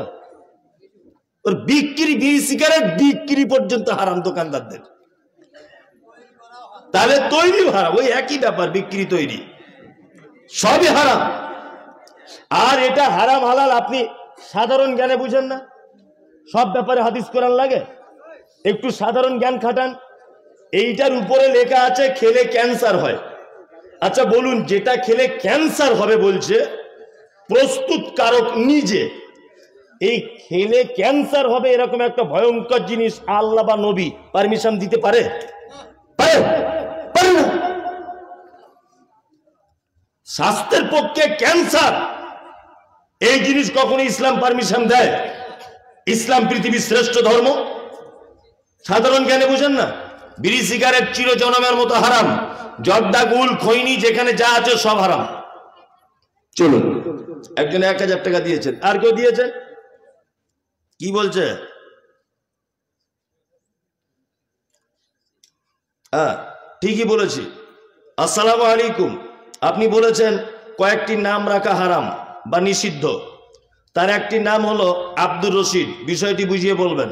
আসলে কিছু নাম আছে যে নামগুলো রাখা যায় না, যেমন আব্দুল মাবুদ বা গোলাম মাবুদ নাম রাখা যাবে না।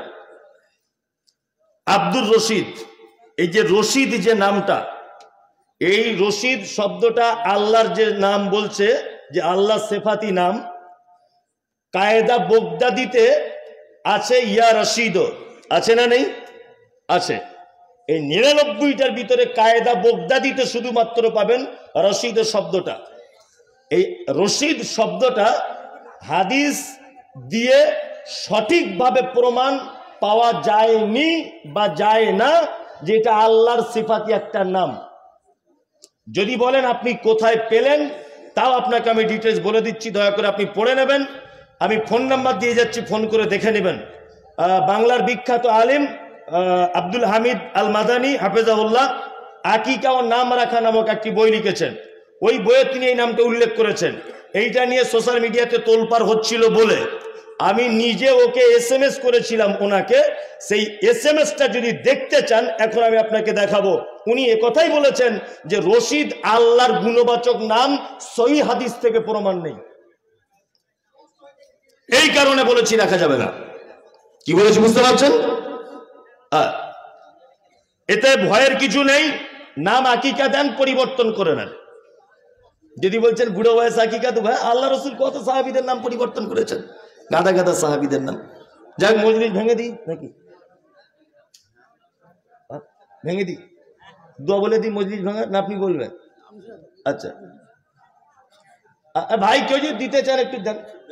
ও আরেকজন হয়তো 1000 দিয়েছে, দেন, কিছু দিবেন তো দেন। আব্দুর রশিদ নাম রাখা যাবে না, এটাই ঠিক। কি বললাম বুঝলেন? আর একটা বলেছি যে ইয়াসিন, এটা নিয়ে আমাকে লোক খুব গাল দিচ্ছে, ইয়াসিন নাম রাখা যাবে না কেন? আরে পাগল, যে শব্দের কোনো মানে হয় না সে নাম চলবে না। ইয়াসিন এটা হুরুফে মুকাত্তাত আরবিতে বলা হয়, বাংলাতে বিচ্ছিন্ন অক্ষরমালা। ইয়াসিন শব্দের কোনো মানে হয় না, এই জন্য নাম রাখা যাবে না। শাহজাহান নাম রাখা যাবে না, না, আল্লাহকে আল্লাহ বলবেন। এখন খোদা বলে এটা আলাদা ব্যাপার, খোদা ফার্সি শব্দ। শাহজাহান, আলমগীর এসব নাম রাখা যাবে না, খুব সাবধানে থাকবেন। গোলাম রসুল, গোলাম কিবরিয়া এসব নাম রাখা যাবে না।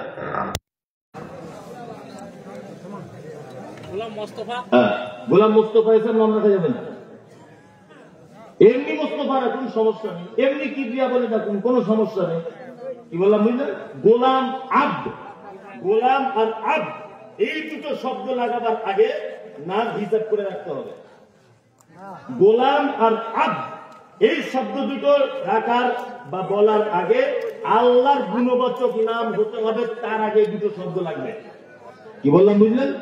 মল্লিক ভাঙার দোয়া বলুন, সুবহানাকা আল্লাহুম্মা, সবাই বলুন সুবহানাকা আল্লাহুম্মা ওয়া বিহামদিকা আশহাদু আল্লা ইলাহা ইল্লা আনতা আস্তাগফিরুকা ওয়া আতুবু ইলাইক। আসসালামু আলাইকুম ওয়া রাহমাতুল্লাহ।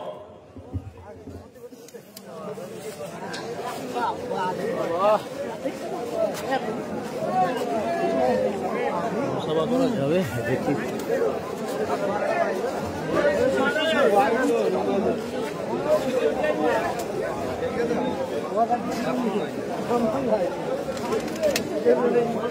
না ওইটা গাইছে দেখ তুমি ভিডিও ছাড়ো। যা